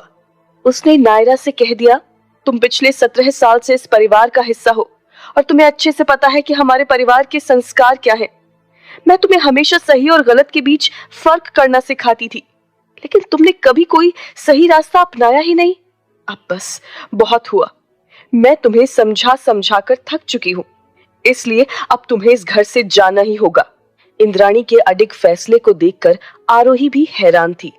हालांकि इंद्राणी की ये बात सुनकर उसका एक और बात पर ध्यान गया। मन ही मन वो बोली, नायरा तो अभी 19 साल की है, फिर मॉम ऐसा क्यों कह रही है कि वो 17 साल से इस परिवार का हिस्सा है? अगर ऐसा है तो बाकी के 2 साल नायरा कहाँ थी? आरोही अभी अपने मन में ये सब सोच रही थी, तभी नायरा की आवाज से उसका ध्यान टूटा। नायरा आंखों में आंसू लिए इंद्राणी से दलील कर रही थी। मॉम, लेकिन मैं कहाँ जाऊंगी? इंद्राणी ने कह दिया, वो तुम्हारा प्रॉब्लम है। मैं तुम्हें आधे घंटे का टाइम दे रही हूँ, जाओ अपना सामान बांधो और निकल जाओ इस घर से। और अगर उसके बाद तुम मुझे इस घर में दिखाई दी तो मैं खुद विक्रम को बोलकर तुम्हें इस घर से बाहर करवा दूंगी। ये फैसला सुनाकर इंद्राणी वहां से जाने लगी। तभी आरोही ने उसे रोका और कहा, मॉम, मैं अच्छे से समझ रही हूँ इस वक्त आप पर क्या बीत रही होगी। अब मैं खुद मां बनने वाली हूँ तो समझ सकती हूँ कि बच्चे अगर गलती करें तो उसका असर पेरेंट्स पर कितना ज्यादा होता है। शायद नायरा ये बात नहीं समझ पाएगी, लेकिन मुझे पता है कि आप उसे सुधारने के लिए इतना बड़ा फैसला ले रही हैं। इंद्राणी ने कड़वी मुस्कुराहट के साथ कहा, मैं अब इसे क्या ही सुधार पाऊंगी। उल्टा मुझे तो अफसोस हो रहा है कि मैंने और विक्रम ने आंख बंद करके इस पर भरोसा किया। इसकी जिंदगी आराम से कट सके इसलिए विक्रम ने दिन रात मेहनत करके इसके नखरे झेले। इसने जब जो चाहा इसे मिलता रहा। शायद इसी वजह से आज इसे किसी चीज की कद्र नहीं है, और जब तक इसे ये सारी चीजें समझ नहीं आएंगी इसे अपनी गलतियों का एहसास भी नहीं होगा। तभी मैंने इसे घर से निकालने का फैसला लिया है। दुनिया की ठोकर लगेगी तभी इसकी अक्ल ठिकाने आएगी। इंद्राणी की बात में हाँ मिलाते हुए आरोही ने कहा, आप बिल्कुल ठीक कह रही हैं। नायरा जब तक अपने बल पर इस समाज में रहना नहीं सीखेगी तब तक वो नहीं सुधर सकती। लेकिन इसके लिए आपको उसे घर से निकालने की जरूरत नहीं है। ये सुनकर इंद्राणी आरोही की तरफ सवालिया नजरों से देखने लगी। उसने भले ही नायरा को सबक सिखाने के लिए इतना कठोर फैसला लिया था, पर आखिर में तो वो उसकी बेटी ही थी। इसलिए आरोही की बात सुनकर इंद्राणी के मन में एक उम्मीद जाग गई। उसने तुरंत आरोही से पूछा, क्या सच में कोई दूसरा रास्ता है? आरोही ने इंद्राणी का हाथ अपने हाथ में लेते हुए कहा, बिल्कुल है। विक्रम ने नायरा को पैसे देना तो पहले ही बंद कर दिया है, यहाँ तक कि उसकी गाड़ी भी उससे छीन ली गई है। मुझे लगता है कि ये सब सजा मिलने के बाद नायरा सुधर जाएगी, लेकिन ऐसा नहीं हुआ। खैर, मेरे हिसाब से नायरा को घर से निकालने के बदले उसे खुद पैसे कमाने के लिए बोलना चाहिए। इससे 2 फायदे होंगे। पहला ये कि उसे समझ आ जाएगा कि पैसे खर्च करना जितना आसान है, कमाना उतना ही मुश्किल। और दूसरा फायदा ये है कि जब काम करेगी तो उसे दुनियादारी समझ आ जाएगी। इंद्राणी ने कुछ सोचते हुए कहा, मतलब तुम ये बोलना चाहती हो कि नायरा जॉब करे? आरोही ने हाँ में सिर हिला दिया। आरोही और इंद्राणी की बात सुनकर वहां खड़ी नायरा चिढ़ गई, क्योंकि दोनों मिलकर इस वक्त उसकी जिंदगी का फैसला कर रहे थे, वो भी बिना उसकी परमिशन के। हालांकि फिलहाल उसके लिए ये बात जरूरी थी कि उसे घर से ना निकाला जाए, इसलिए वो खामोश थी। आरोही ने इंद्राणी से आगे कहा, एक बार विक्रम ने मुझे बताया था कि जितनी नायरा की 1 महीने की पॉकेट मनी है, उतना तो कई लड़कियां दिन रात मेहनत करने के बाद भी 1 साल में मुश्किल से कमा पाती हैं। लेकिन उन्हें जो भी मिलता है वो उसकी कीमत जानती है, क्योंकि वो पैसे उनके खून पसीने की कमाई होती है। हालांकि नायरा को घर बैठे ही इतनी सहूलियत मिली है, उसे कैसे समझ आएगा कि जिंदगी का असली स्ट्रगल क्या होता है। अगर वो जॉब करेगी तो पैसों की इम्पोर्टेंस को तो समझेगी ही, साथ ही जब पूरा दिन अपने काम में बिजी रहेगी तो उसे ऐसे गलत रास्तों पर भटकने का मौका नहीं मिलेगा। इंद्राणी ने दलील की, लेकिन इस नालायक ने तो अपनी कॉलेज भी पूरी नहीं की है। बिना डिग्री के इसे काम कौन देगा? आरोही ने सुझाव दिया। हम नायरा के जॉब के लिए विक्रम से बात कर सकते हैं। वो अपनी कंपनी में नायरा को भी बाकी लोगों की तरह उसकी काबिलियत और क्वालिफिकेशन के हिसाब से काम देंगे। आरोही की बात सुनकर इंद्राणी की आंखें भर आई। आज उसे अपनी बहू पर गर्व हो रहा था। उसने थोड़ा भावुक होकर कहा, नायरा ने तो हमेशा तुमसे लड़ाई ही की, कभी तुमसे ठीक से बात नहीं की, लेकिन फिर भी तुम उसके लिए इतना सोच रही हो। सच में ऐसा हर कोई नहीं कर सकता। इतना कहने के बाद इंद्राणी नायरा की तरफ देखते हुए बोली, आज तुम अपनी भाभी की वजह से बच गई हो। आरोही के बोलने पर मैं तुम्हें एक मौका दे रही हूँ। तुम विक्रम की कंपनी में काम करके पैसा कमाओ और ध्यान रहे मुझे वहां से कोई शिकायत नहीं मिलनी चाहिए, वरना उसके बाद मैं किसी के बोलने पर भी तुम्हें माफ नहीं कर पाऊंगी, समझी? इंद्राणी की बात पर नायरा ने हाँ में सिर हिलाया तो इंद्राणी ने उससे कहा, सिर्फ सर हिलाने से कुछ नहीं होगा। अपनी भाभी को थैंक यू बोलो, उसी की वजह से तुम अभी इस घर में हो। अपनी माँ की बात मानते हुए नायरा ने आरोही से बड़े प्यार से कहा, थैंक यू भाभी, आपने मेरे लिए इतना सोचा।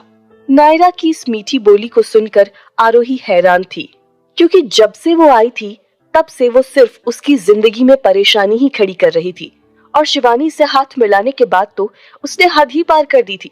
यहाँ तक कि आज उसने पहली बार आरोही को भाभी बोला था। नायरा के थैंक यू के जवाब में आरोही मुस्कुरा दी। इंद्राणी ने नायरा से कहा, तुम्हें अपनी भाभी से बहुत कुछ सीखना है, उसके साथ ज्यादा से ज्यादा वक्त बिताओ। इतना बोलने के बाद इंद्राणी वहां से चली गई।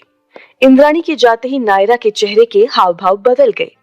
उसने गुस्से से दांत पीसते हुए आरोही से कहा, तुम्हें क्या लगता है मैं सच में तुम्हारी एहसानमंद रहूंगी क्योंकि तुमने मुझे इस घर में रहने दिया? भूलो मत, ये घर मेरा है और मुझे यहाँ रहने के लिए एटलीस्ट कल की आई तुम जैसी लड़की से परमिशन लेने की तो बिल्कुल जरूरत नहीं है।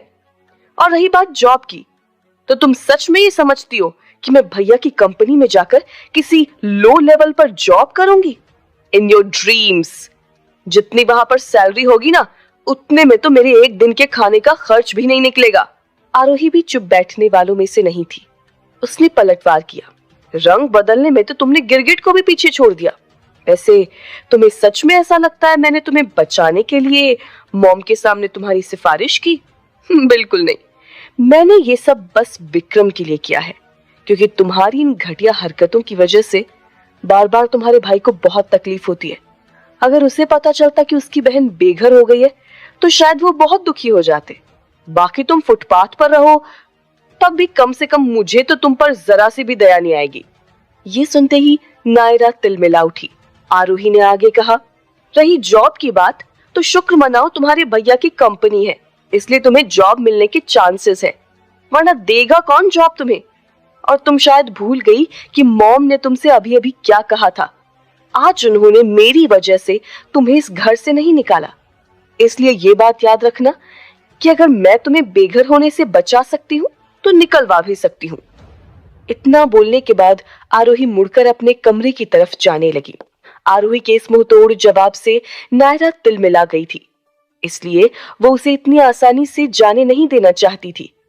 उसने तुरंत पलटवार किया, हाँ, ऐसे सड़क चाप लोगों की तरह धमकी देने के अलावा और तुम कर ही क्या सकती हो?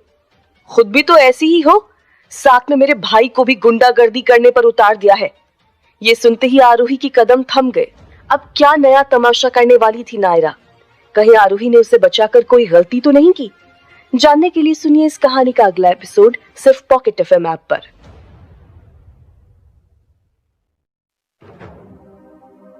नायरा की आवाज से आरोही के कदम वहीं थम गए। नायरा आरोही के पास जाकर बोली, ठीक सुना तुमने, मुझे पता है कि भैया शिवानी और प्रियांश को इन्वेस्टिगेट कर रहे हैं।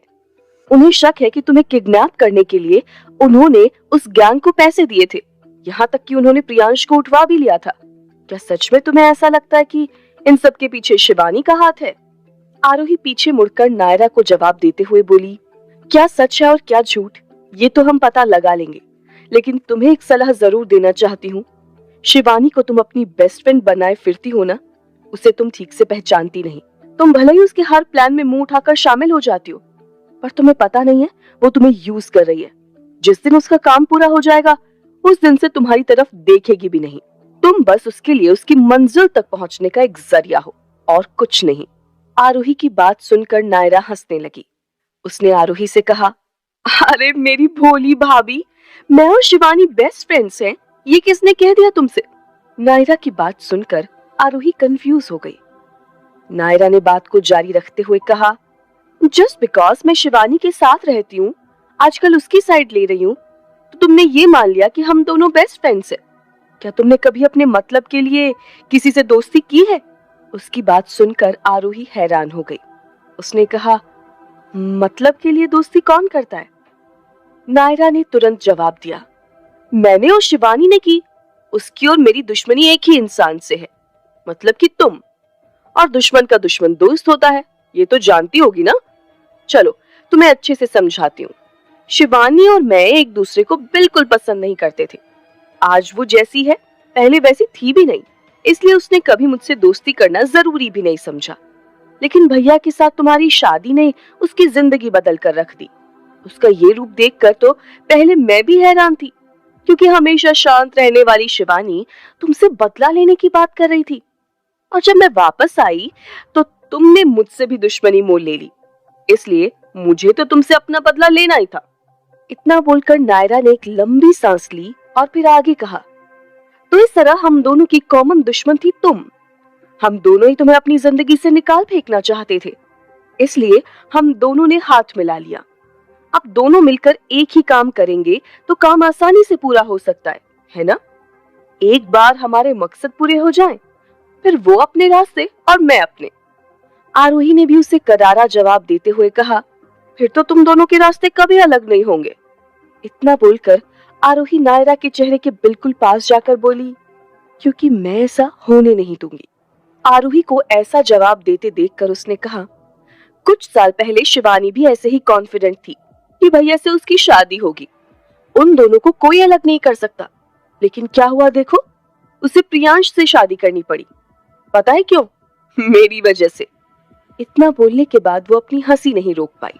आरोही ने थोड़ा कंफ्यूज होते हुए कहा, उसकी शादी तो उसके पापा की जिद की वजह से प्रियांश से हुई थी, तो इसमें तुमने क्या किया? आरोही जिस हिसाब से सवाल कर रही थी, वो सब सुनकर नायरा को अपनी कामयाबी की कहानी बताने में बहुत मजा आ रहा था। इसलिए उसने जोश जोश में आरोही को अपने पास्ट की कहानी बताना शुरू कर दी। उसके पापा को ऐसा करने के लिए मैंने ही मजबूर किया था, और तो और प्रियांश को शिवानी से भी मैंने ही मिलवाया था। नायरा की ये बातें आरोही को ठीक से समझ नहीं आ रही थी, इसलिए उसने कहा, तुम क्या बोलना चाह रही हो? सीधे तरीके से बिना बात घुमाए बताओ। नायरा ने आगे कहा, चलो ठीक है, शुरू से बताती हूँ। दरअसल मैं प्रियांश को बहुत पहले से जानती थी, क्योंकि प्रियांश वो पहला आदमी था जिसके साथ मैंने पहली बार रात गुजारी थी। प्रियांश के साथ रहने के बाद मुझे दो बातें पता चली। एक तो वो मेरे भाई को बिल्कुल पसंद नहीं करता, और दूसरी बात कि उसे शिवानी जैसी लड़की ही पसंद थी। इनफैक्ट उसे शिवानी ही पसंद थी। ये दोनों बातें मेरे काम की थी, इसलिए मैंने प्रियांश को शिवानी के बारे में सब बताया, और उसके साथ उसे ये भी बताया कि भैया के साथ शिवानी कई सालों से रिलेशनशिप में भी है, तो भैया से बदला लेने के लिए प्रियांश के पास इससे अच्छा मौका हो ही नहीं सकता था। इसलिए मैंने एक प्लान बनाया। ये सब कहते हुए नायरा के चेहरे पर शैतानी मुस्कुराहट थी। उसने कहानी आगे बढ़ाई। अपने प्लान के हिसाब से मैंने शिवानी के पापा अरविंद जोशी से कहा कि उनके बेटे को गैंगस्टर्स ने भैया की वजह से मारा था, और अपने बेटे की मौत के सदमे से तो वो वैसे ही उबर नहीं पाए थे। बस फिर क्या था? इस बात को जानने के बाद उन्होंने शिवानी को भैया की जिंदगी से दूर करने का फैसला ले लिया। इधर मैंने प्रियांश को शिवानी से शादी करने के लिए मना लिया था। अब बस मेरा एक काम बाकी था, किसी तरह अरविंद अंकल इन दोनों की शादी के लिए मान जाएं। इतना बोलने के बाद नायरा ने एक गहरी सांस ली और अपने प्लान का आखिरी पड़ाव बताते हुए बोली, अरविंद अंकल तो वैसे भी अपने बेटे वीरेन की मौत के दुख के कारण नशे में धुत रहने लगे थे। धीरे धीरे उनके बिजनेस में नुकसान होने लगा, जिसकी वजह से वो थोड़े लालची हो गए थे। वो किसी की भी ऑफर को एक्सेप्ट कर लेते थे। इसलिए मैंने प्रियांश से कहा कि वो उनके पास भी कोई ऑफर लेकर जाए। फिर क्या था, प्रियांश ने वैसा ही किया, और लालच में पड़कर उन्होंने शिवानी की शादी जबरदस्ती प्रियांश से करवा दी। इतना बोलने के बाद नायरा ने एक गहरी सांस ली और कहा, तो ये थी मेरी जीत की कहानी। क्या अब भी तुम्हें ऐसा लगता है कि वो शिवानी मुझसे ज्यादा स्मार्ट है? अगर लगता भी है तो मुझे क्या, क्योंकि मैं तो इस बात को अच्छे से जानती हूँ कि मुझसे कोई नहीं जीत सकता। ये सब सुनकर आरोही के तो जैसे होश ही उड़ गए। इतने दिनों से आरोही को लग रहा था कि शिवानी की शादी प्रियांश से उसके पापा की जिद की वजह से हुई थी, लेकिन आज उसे पता चला कि शिवानी और विक्रम के ब्रेकअप का कारण उसके पापा नहीं बल्कि नायरा थी।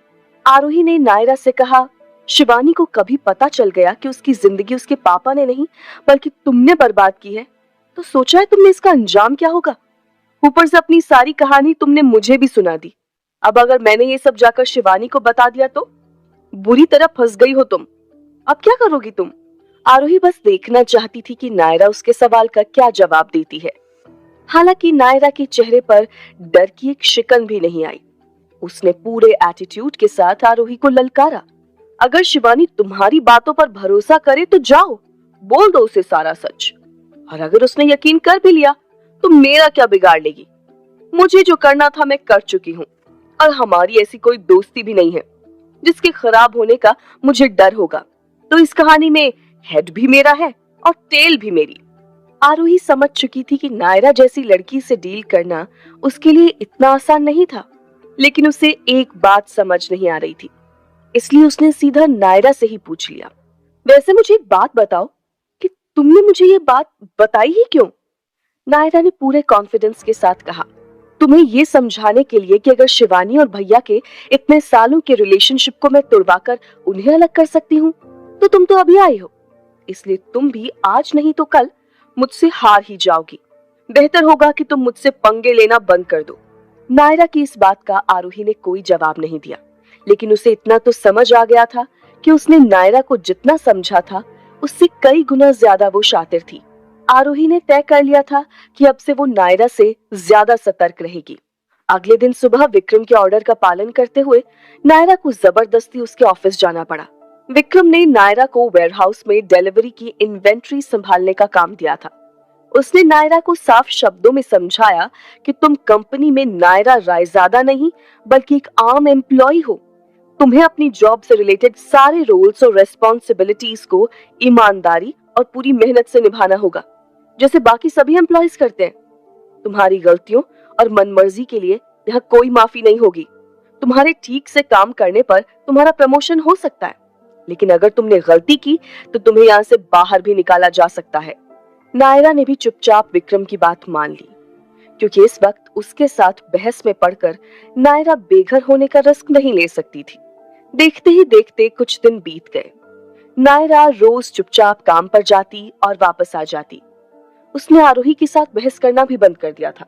चरण अभी भी प्रियांश और शिवानी के बारे में पता लगाने की कोशिश कर रहा था। शिवानी और प्रियांश ने इस बीच कोई हरकत नहीं की थी। सबकी जिंदगी बहुत शांति से गुजर रही थी। प्रेगनेंसी की वजह से आरोही की बॉडी में भी अब कुछ चेंजेस दिखने लगे थे। आरोही आज क्लिनिक नहीं गई थी। विक्रम को भी आज ज्यादा काम नहीं था। विक्रम ने अपने मन में सोचा, मॉम ने बच्चे के लिए कपड़े वगैरह की तो पहले ही शॉपिंग कर ली है, लेकिन हमने अब तक बच्चे के लिए कोई ज्वेलरी नहीं ली है। आज उसी की कुछ शॉपिंग कर लेते हैं। अपने मन में ये सब सोचता हुआ विक्रम आरोही के कमरे में गया और उसे अपने मन की बात बताई। क्योंकि ये उसके बच्चे के बारे में था, इसलिए आरोही ने भी विक्रम के साथ जाने के लिए मना नहीं किया और वो दोनों एक ज्वेलरी शॉप पर चले गए। वहां जाने के बाद शॉप के एक स्टाफ ने उन दोनों को ग्रीट करते हुए उनसे पूछा, सर, मैम, क्या देखना चाहते हैं आप लोग? आरोही ने गर्दन घुमाकर इधर उधर देखा तो उसे एक चेन पसंद आई। उसने अपनी उंगली उस तरफ दिखाते हुए कहा, मुझे वो वाला चेन पसंद आया है। उस सेल्स गर्ल ने थोड़ा हंसकर कहा, आपकी चॉइस तो अच्छी है मैडम, बट सॉरी टू से वो चेन पहले से ही किसी ने ले लिया है। वो अपना पर्स गाड़ी में भूल गई थी, इसलिए बस वही लेने गई हुई है। मैं आपको दूसरे डिजाइन दिखाती हूँ। आई एम श्योर आपको कुछ और पसंद आ ही जाएगा। आरोही ने कई और गहने देखे, लेकिन उसका मन अभी भी उसी चेन पर अटका हुआ था। आरोही को गहने बहुत पसंद थे, लेकिन शादी से पहले वो कभी कुछ ले नहीं पाई, क्योंकि उसकी हैसियत ऐसी नहीं थी कि वो अपने लिए इतनी महंगी कोई चीज खरीद पाए। महेश्वर ने कभी उसे इतने पैसे दिए ही नहीं थे। पहले भी जब कभी किसी ज्वेलरी स्टोर के पास से गुजरती थी तो तब बस दूर से देखकर ही आहें भरा करती थी। आखिर आज उसकी जिंदगी में वो दिन आ गया था जब वो इतने बड़े ज्वेलरी स्टोर से कुछ खरीदने की ताकत रखती थी, पर फिर भी अपनी मनपसंद चीज नहीं खरीद पा रही थी। इसलिए उसका मन बहुत उदास हो गया था। विक्रम भी उसकी हालत समझ रहा था, लेकिन इसमें वो भी कुछ नहीं कर सकता था। आखिर में वो दोनों उस स्टोर से बाहर निकलने वाले थे, तभी स्टाफ ने उसे रोकते हुए कहा, अरे मैम, कहाँ जा रहे हो? आपको ये वाला चेन चाहिए था ना, ले लीजिए। आरोही ने तुरंत मना कर दिया। अरे नहीं, ये ऑलरेडी किसी ने ले लिया है, इसलिए मैं उसे नहीं खरीद सकती।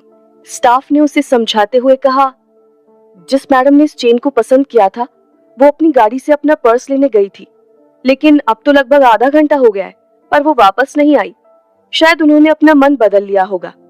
इसके अलावा हमारे स्टोर का रूल है कि अगर आपको कोई ज्वेलरी रिजर्व करनी है तो उसके लिए एटलीस्ट 10% एडवांस पेमेंट करना पड़ता है, लेकिन उन्होंने वो भी नहीं किया है।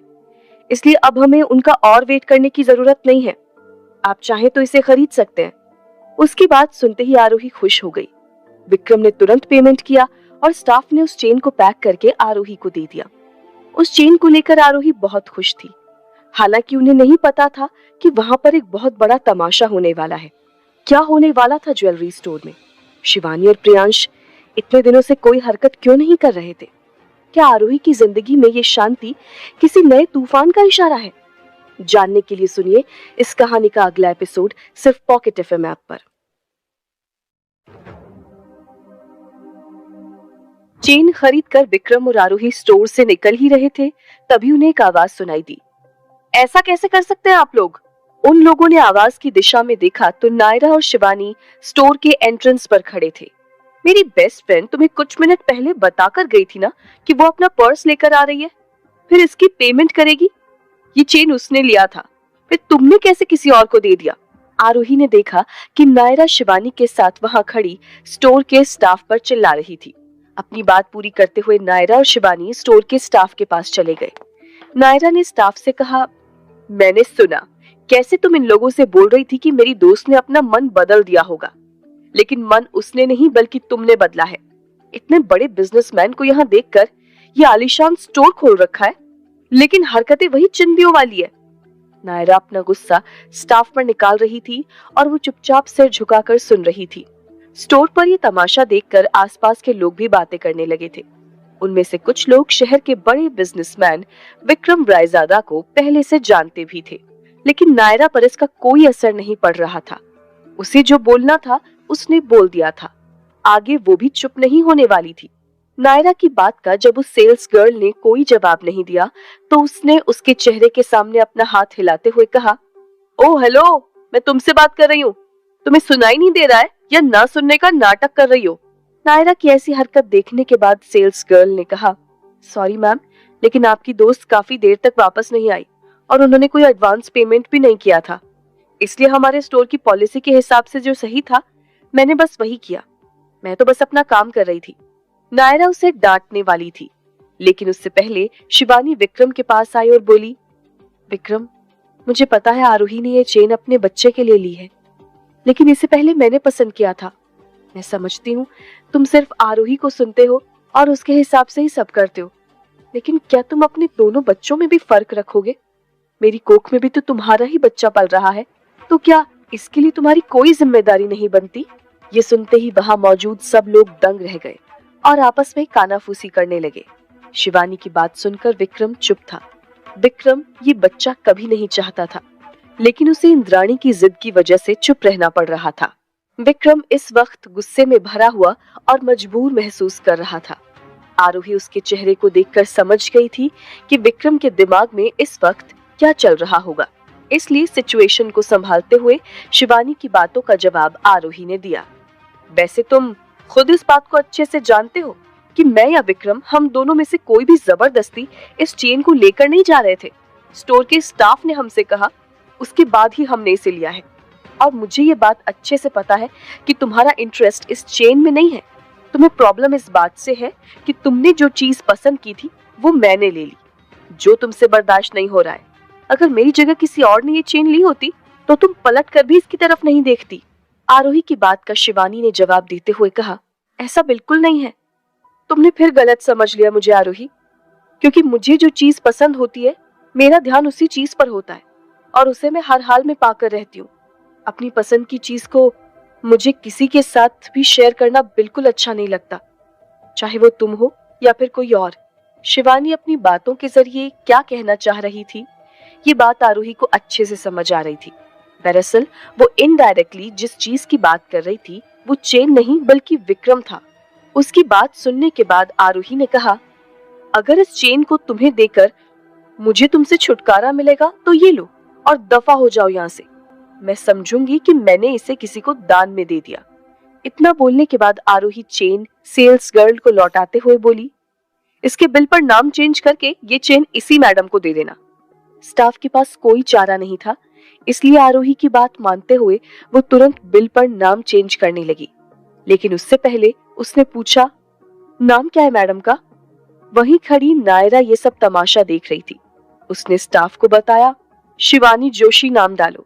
सेल्स गर्ल ने जैसे ही ये सुना वो तुरंत हैरानी से बोली, शिवानी जोशी नाम की तो एक एक्ट्रेस भी है ना? नायरा अजीब सा चेहरा बनाते हुए उसकी तरफ देखते हुए ऊंची आवाज में बोली, ये कैसा सवाल है? ये एक्ट्रेस शिवानी जोशी ही है। अंधी हो क्या जो इतनी फेमस सेलिब्रिटी को नहीं पहचान पाई? नायरा ने ये बात ऐसे बोली थी जैसे उसे अपने दोस्त पर गर्व हो, लेकिन असल में वो ये जताना चाहती थी कि शिवानी को कोई नहीं जानता, ताकि शिवानी को शर्मिंदा होना पड़े, और वो अपने मकसद में कामयाब भी हुई। उसकी बात सुनते ही सब लोग शिवानी को घूरने लगे। शिवानी जो कि पहले ही परेशान थी उसे और शर्मिंदगी हुई। नायरा की बात के जवाब में सेल्स गर्ल ने हिचकिचाते हुए कहा, अरे नहीं मैडम, ऐसा नहीं है। वो क्या है कि शिवानी मैडम स्क्रीन पर और रियल लाइफ में थोड़ी अलग दिखती है, बस इसलिए पहचानने में गलती हो गई। सेल्स गर्ल ने यह बहाना बना दिया और तुरंत ही शिवानी के नाम का बिल बना दिया। उसके बाद चेन वाला कैरी बैग शिवानी को पकड़ा दिया। शिवानी स्टोर से निकलने के लिए मुड़ी ही थी कि तभी आरोही ने उसे आवाज देकर रोक लिया और उसके पास जाते हुए बोली, तुम्हें इसे ले जाना है तो ले जाओ, लेकिन मेरे हस्बैंड ने इस चेन के पैसे दिए हैं, इसलिए अब तुम्हें इसके पैसे हमें देने पड़ेंगे। आरोही की बात सुनकर शिवानी को इस पर वार करने का मौका मिल गया। वो तुरंत कहने लगी, हाँ, अभी कुछ देर पहले तो तुम कह रही थी कि ये चेन मुझे देकर तुम ये समझोगी कि तुमने ये किसी को दान कर दी, लेकिन अब तुम्हें इसके पैसे चाहिए, मतलब तुम्हारी जुबान की कोई वैल्यू नहीं है। आरोही ने तुरंत पलटवार किया, हाँ, लेकिन बाद में मैंने सोचा कि तुम तो मेरे दान के लायक भी नहीं हो, इसलिए तो मैंने अपना मन बदल लिया। मुझे दान करना होगा तो किसी अच्छे इरादे वाले इंसान को दान करूंगी ना। ऐसे लोगों को दान करके क्या फायदा जो मेरी ही जान के दुश्मन बने बैठे हो। तो अब चेन चाहिए तो इसके पूरे पैसे मुझे वापस करो। शिवानी आरोही की बात सुनकर गुस्से से तिलमिला उठी। उसने अपने पर्स से अपना फोन निकाला और आरोही के अकाउंट में पैसे ट्रांसफर कर दिए। उसके बाद वो वहां से जाने के लिए आगे बढ़ी, लेकिन फिर अपने कदम पीछे लेते हुए विक्रम से बोली, विक्रम, आरोही तुम्हारी आंखों के सामने मेरी इंसल्ट करती रही, लेकिन तुमने एक शब्द भी नहीं कहा। मेरे लिए ना सही, लेकिन कम से कम अपने बच्चे के लिए बोल लेते। मैं भी तो उसके लिए शॉपिंग करने आई थी। खैर, तुम्हारी आंखों पर तो आरोही के नाम की पट्टी बंधी हुई है, उससे ज्यादा तुम्हें कुछ दिखाई नहीं देता। शिवानी विक्रम से शिकायत कर रही थी और आसपास के लोग विक्रम, शिवानी और आरोही के इस रिश्ते को देखकर कंफ्यूज हो गए थे। कुछ लोगों को शिवानी पर दया आ रही थी और कुछ लोग उसे बुरा समझकर आरोही की साइड ले रहे थे। आरोही के दिमाग में शिवानी की बात को सुनकर सिर्फ एक ही बात चल रही थी, और वो थी शिवानी की प्रेगनेंसी का सच। क्योंकि आरोही को अभी भी लग रहा था कि ये बच्चा जिसकी शिवानी दिन रात दुहाई देती रहती है वो विक्रम का है ही नहीं। उसने अपने मन में सोचा, शिवानी की प्रेगनेंसी के सच तक पहुंचने का तरीका है डीएनए टेस्ट। उसकी प्रेगनेंसी को भी अभी थोड़ा वक्त हो गया है, एक बार उसका ये टेस्ट हो जाए, फिर देखती हूँ कि ये जो बोल रही है वो सच है भी या नहीं। आरोही जब अपने मन में ये सब सोच रही थी, तभी उसका ध्यान नायरा की आवाज से टूटा, जो इस वक्त शिवानी से बोल रही थी, अरे शिवानी, तुम अकेली कहाँ जा रही हो? मैं भी तो तुम्हारे साथ चलती हूँ। आफ्टर ऑल हम दोनों तो बेस्ट फ्रेंड्स है ना। नायरा ये सब आरोही को सुनाने के लिए ही बोल रही थी, लेकिन आरोही पर उसकी किसी बात का कोई असर नहीं पड़ा। नायरा की बात सुनकर भी शिवानी जब रुकी नहीं तो नायरा उसके पीछे बाहर चली गई। दोनों जब स्टोर से बाहर निकले तब आरोही विक्रम के पास जाकर बोली, मैंने शिवानी के साथ ऐसे बात की तो आपको बुरा नहीं लगा? आरोही को अपने मन में कहीं न कहीं ऐसा लगता था कि शिवानी की हरकतों से भले ही विक्रम नाराज हो, लेकिन अभी भी उसके दिल में शिवानी ही है। विक्रम ने आरोही को जवाब देते हुए कहा, तुमने जो किया सही किया। ऐसा नहीं था कि शिवानी को इस स्टोर के रूल्स पता नहीं होंगे, लेकिन फिर भी उसने सीन क्रिएट किया, इसलिए तुम गिल्टी फील मत करो और मुझे तुम्हारी किसी बात का बुरा नहीं लगा। उसने जो किया बदले में वो यही डिजर्व करती थी। विक्रम बस अभी शिवानी की उन हरकतों को देख रहा था जो वो उसकी आंखों के सामने कर रही थी, लेकिन वो अभी भी शिवानी और नायरा के खतरनाक इरादों से अनजान था। आरोही ने बेशक अभी तक विक्रम को माफ नहीं किया था, लेकिन वो अभी भी ये नहीं चाहती थी कि विक्रम शिवानी और नायरा के खेल का मोहरा बने, इसलिए वो जल्द से जल्द उन दोनों का सच विक्रम के सामने लाना चाहती थी। आरोही और उसकी माँ लता के लिए विक्रम ने बहुत कुछ किया था। लता की हालत में भी सुधार विक्रम की देखभाल की वजह से ही आ रहा था, इसलिए आरोही भी विक्रम की बस मदद करना चाहती थी। दूसरी तरफ शिवानी अब स्टोर से बाहर आ चुकी थी और नायरा भी उसके पीछे ही थी। नायरा ने देखा कि शिवानी ने उस चेन को डस्टबिन में फेंक दिया था। नायरा ये देखकर हैरान रह गई और उसने शिवानी से कहा, ये क्या किया तुमने? इतनी मुश्किल से और इतनी इंसल्ट सहने के बाद उस आरोही के हाथ से तुमने ये चेन ली और यहाँ कर इतनी महंगी ज्वेलरी को ऐसे डस्टबिन में फेंक रही हो? भूल गई क्या तुमने अब इसके पैसे भी दे दिए हैं? बातों ही बातों में नायरा ने शिवानी को एहसास दिला दिया था कि आरोही ने उसकी इंसल्ट विक्रम के सामने की थी। नायरा की बातों के पीछे छिपे मतलब को शिवानी भी अच्छी तरह समझती थी, इसलिए उसने थोड़ा सोचा और फिर चेन के कैरी बैग को डस्टबिन से उठाकर मीठी छुरी चलाते हुए बोली, तुम ठीक कह रही हो नायरा, मुझे इस चेन को कचरे में फेंकने के बदले तुम्हें दे देनी चाहिए थी। आफ्टर ऑल मैं जानती हूँ आजकल विक्रम अपने ऑफिस में तुमसे किस तरह से काम करवा रहा है और क्या सैलरी दे रहा है। इतने पैसों के तो हम लोग अपने कुत्तों को बिस्किट खिला देते हैं, इसलिए तुम इस चेन को रख लो और स्टोर में वापस जाकर इसके पैसे ले लेना। आई एम श्योर इससे जितने पैसे मिलेंगे उतनी तुम्हारी 6 महीने की सैलरी होगी। शिवानी के ये शब्द नायरा को उसके जख्मों पर नमक की तरह लग रहे थे। उसे समझ आ गया था कि शिवानी उसकी मदद करने के नाम पर उसका मजाक उड़ा रही है। उसे गुस्सा तो बहुत आ रहा था, लेकिन इस वक्त वो अपने गुस्से को कंट्रोल करके नाटक जारी रखते हुए बोली, ये सब भैया उस आरोही के कहने पर कर रहे हैं। उसी ने न सिर्फ भैया के बल्कि मॉम के भी कान भर दिए, जिसकी वजह से मुझे नौकरी करनी पड़ रही है, वरना इतने से पैसे में काम करने के लिए मैं कभी तैयार नहीं होती। नायरा शिवानी के सामने पोलाइट बनने की कोशिश कर रही थी, लेकिन अंदर ही अंदर वो शिवानी से बोल रही थी, एक बार ये आरोही निकल जाए हमारी जिंदगी से, फिर तुम्हारा सारा सच भैया को बताकर मैं तुम्हें भी उनकी जिंदगी से निकाल फेंकूंगी। शिवानी ने फिर से कहा, तभी तो बोल रही हूँ रख लो इस चेन को। इतना बोलने के बाद उसने चेन के बॉक्स को निकालकर नायरा के हाथों में पकड़ा दिया। नायरा शिवानी के मुंह से अपने लिए काफी जली कटी बातें सुन चुकी थी, लेकिन वो अभी इन बातों के लिए उससे लड़ाई नहीं कर सकती थी, इसलिए उसने बात को बदलते हुए कहा, शिवानी हमारा मकसद सिर्फ आरोही को हराना है, इसलिए हमें इन छोटी छोटी बातों पर ध्यान नहीं देना चाहिए। कुछ बड़ा प्लान करके जल्द से जल्द उस आरोही को अपनी जिंदगी से बाहर करते हैं। इतना बोलने के बाद दोनों एक दूसरे की तरफ देखकर हंसने लगे। आखिर आरोही के खिलाफ अब कौन सी नई चाल चलने वाले हैं ये दोनों? क्या आरोही को विक्रम की जिंदगी से निकालने का खतरनाक इरादा कामयाब हो पाएगा? क्या आरोही शिवानी के बच्चे का डीएनए टेस्ट करवाने में कामयाब हो पाएगी? जानने के लिए सुनिए इस कहानी का अगला एपिसोड सिर्फ पॉकेट एफएम ऐप पर। शिवानी और नायरा ने आरोही को हराने के मकसद से एक दूसरे से हाथ तो मिला लिए थे, लेकिन दोनों के मन में एक दूसरे को विक्रम और उसके परिवार की जिंदगी से निकाल फेंकने की बात चल रही थी।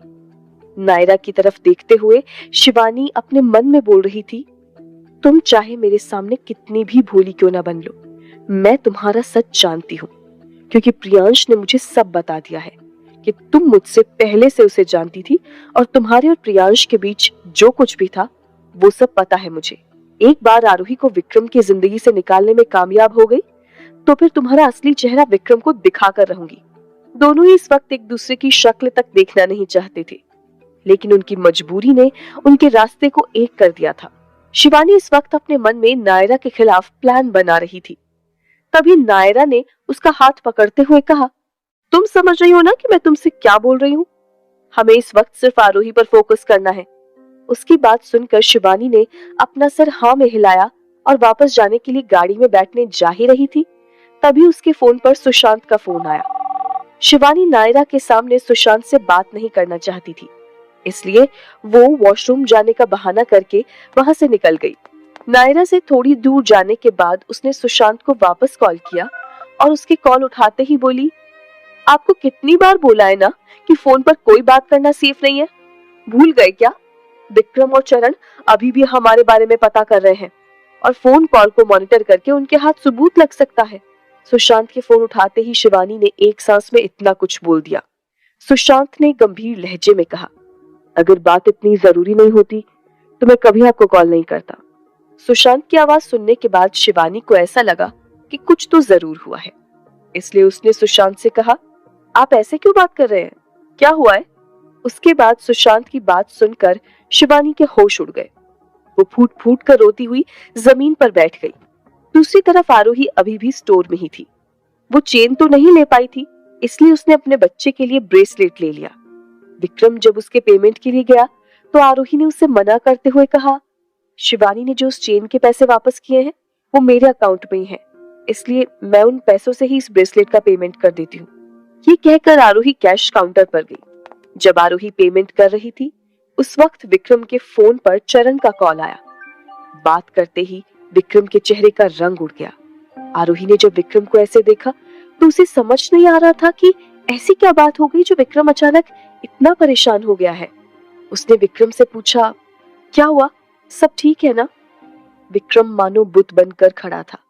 आरोही ने उससे दोबारा जब यही सवाल किया तो विक्रम ने कांपती हुई आवाज में कहा, शिवानी की मां इस दुनिया में नहीं रही। विक्रम की बात सुनकर आरोही भी शॉक हो गई। आरोही समझ सकती थी कि इस वक्त विक्रम पर क्या बीत रही होगी, इसलिए उसने विक्रम को समझाया, हमें शिवानी के घर चलना चाहिए। दोनों वहां से सीधा शिवानी के घर, जहां देविका रहती थी, वहां के लिए निकल गए। कुछ ही देर में विक्रम और आरोही वहां पहुंच गए। उन्होंने देखा कि चारों तरफ सन्नाटा छाया हुआ था और शिवानी के रोने की आवाज बाहर तक आ रही थी। वो उस आवाज की तरफ बढ़ ही रहे थे, तभी वहां एक नौकर आया और कमरे की तरफ इशारा करते हुए बोला, मैडम को उधर वाले कमरे में रखा गया है, बाकी लोग भी वहीं पर हैं। जैसे ही दोनों कमरे के दरवाजे पर पहुंचे, आरोही ने देखा कि देविका की बॉडी बेड पर थी और वहीं पास में शिवानी जमीन पर बैठी अपनी माँ के लिए रो रही थी। चरण ठीक शिवानी के पीछे खड़ा था। इस कमरे में सुशांत के अलावा कुछ आदमी और औरतें भी थे जो इस वक्त चुपचाप खड़े थे। पूरे कमरे में सिर्फ शिवानी के रोने की आवाज आ रही थी। कमरे में पहुंचने के बाद विक्रम ने देविका की तरफ देखते हुए वहां खड़े लोगों से पूछा, कल जब मैं आंटी से मिलने आया था तब तो उनकी तबीयत ठीक थी, फिर अचानक ऐसा कैसे हो गया? विक्रम का सवाल सुनकर सुशांत ने एक आह भरते हुए जवाब दिया, आप तो जानते हैं कि सालों पहले जो सदमा मैडम को उनके बेटे के जाने पर लगा था, उससे वो अभी तक नहीं उबर पाई थी। आज सुबह अपने बेटे को याद करती हुई वो उसके कमरे में गई, जहां आज भी वीरेन की पुरानी चीजें रखी हुई है। उस कमरे में खिड़की की तरफ एक टेबल पर वीरेन की कुछ फोटो रखी थी। वो उसे देखने उस टेबल के पास गई। उन फोटोज को देखकर अचानक मैडम बहुत जोर जोर से रोने लगी। ये देखकर उनका केयर टेकर उनके लिए पानी लेने किचन में गया था, लेकिन जब वो वापस आया तो क्या? सुशांत के अचानक चुप हो जाने पर विक्रम ने तुरंत पूछा। सुशांत बात पूरी करते हुए बोला, तो नौकर ने देखा कि देविका मैडम अपने पैरों पर खिड़की के बिल्कुल पास में खड़ी थी। उनके हाथ से वीरेन की एक फोटो खिड़की से बाहर गिरी और शायद फोटो को पकड़ने के चक्कर में वो भी खिड़की से नीचे गिर गई। वीरेन का कमरा वैसे भी फर्स्ट फ्लोर पर ही है, लेकिन इतने सालों से बीमार होने के कारण उनका शरीर तो कमजोर हो ही गया था, इसलिए वहां से गिरने के बाद उनकी गर्दन की हड्डी टूट गई। हमने डॉक्टर को भी तुरंत बुलाकर दिखाया तो उन्होंने बताया कि मैडम की ऑन द स्पॉट डेथ हो चुकी है। पूरी कहानी सुनने के बाद आरोही और विक्रम 2 मिनट के लिए बिल्कुल चुप हो गए। आरोही जब आखिरी बार देविका से मिली थी तो उसने सोचा भी नहीं था कि वो इतनी जल्दी इस दुनिया को छोड़कर चली जाएंगी। अपनी माँ की मौत की कहानी सुनकर शिवानी और जोर से रोने लगी। आरूही शिवानी की तरफ देखकर सोच रही थी, वैसे शिवानी रोने की एक्टिंग तो बहुत अच्छी करती है, लेकिन मैं जानती हूँ इस वक्त उसकी आंखों से गिर रहे आंसुओं की एक एक बूंद असली है। उसकी हालत देखकर आज आरूही को भी बुरा लग रहा था। उसने विक्रम की तरफ देखा जो कि चुपचाप देविका को ही देख रहा था। उसके मन में बार बार ये ख्याल कांटे की तरह चुभ रहे थे। वीरेन की जान उसकी वजह से गई और उस सदमे के कारण इतने सालों बाद आज देविका की भी जान चली गई। विक्रम खुद को मन ही मन कोस रहा था। आरूही भी विक्रम को देखकर समझ गई कि उसका गिल्ट अब और बढ़ गया है।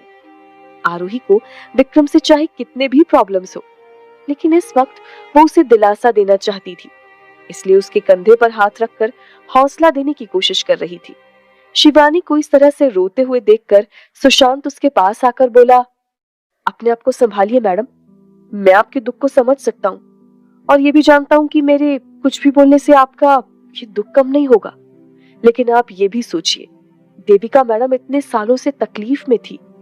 उनकी हालत कभी ठीक होती थी तो कभी बिगड़ जाती थी, इसलिए देखा जाए तो आज उन्हें उनके दुख से मुक्ति मिल गई है। देविका मैडम दिल की बहुत अच्छी थी। इस दुनिया से जाने के बाद वो जरूर अपने बेटे से मिल लेंगी।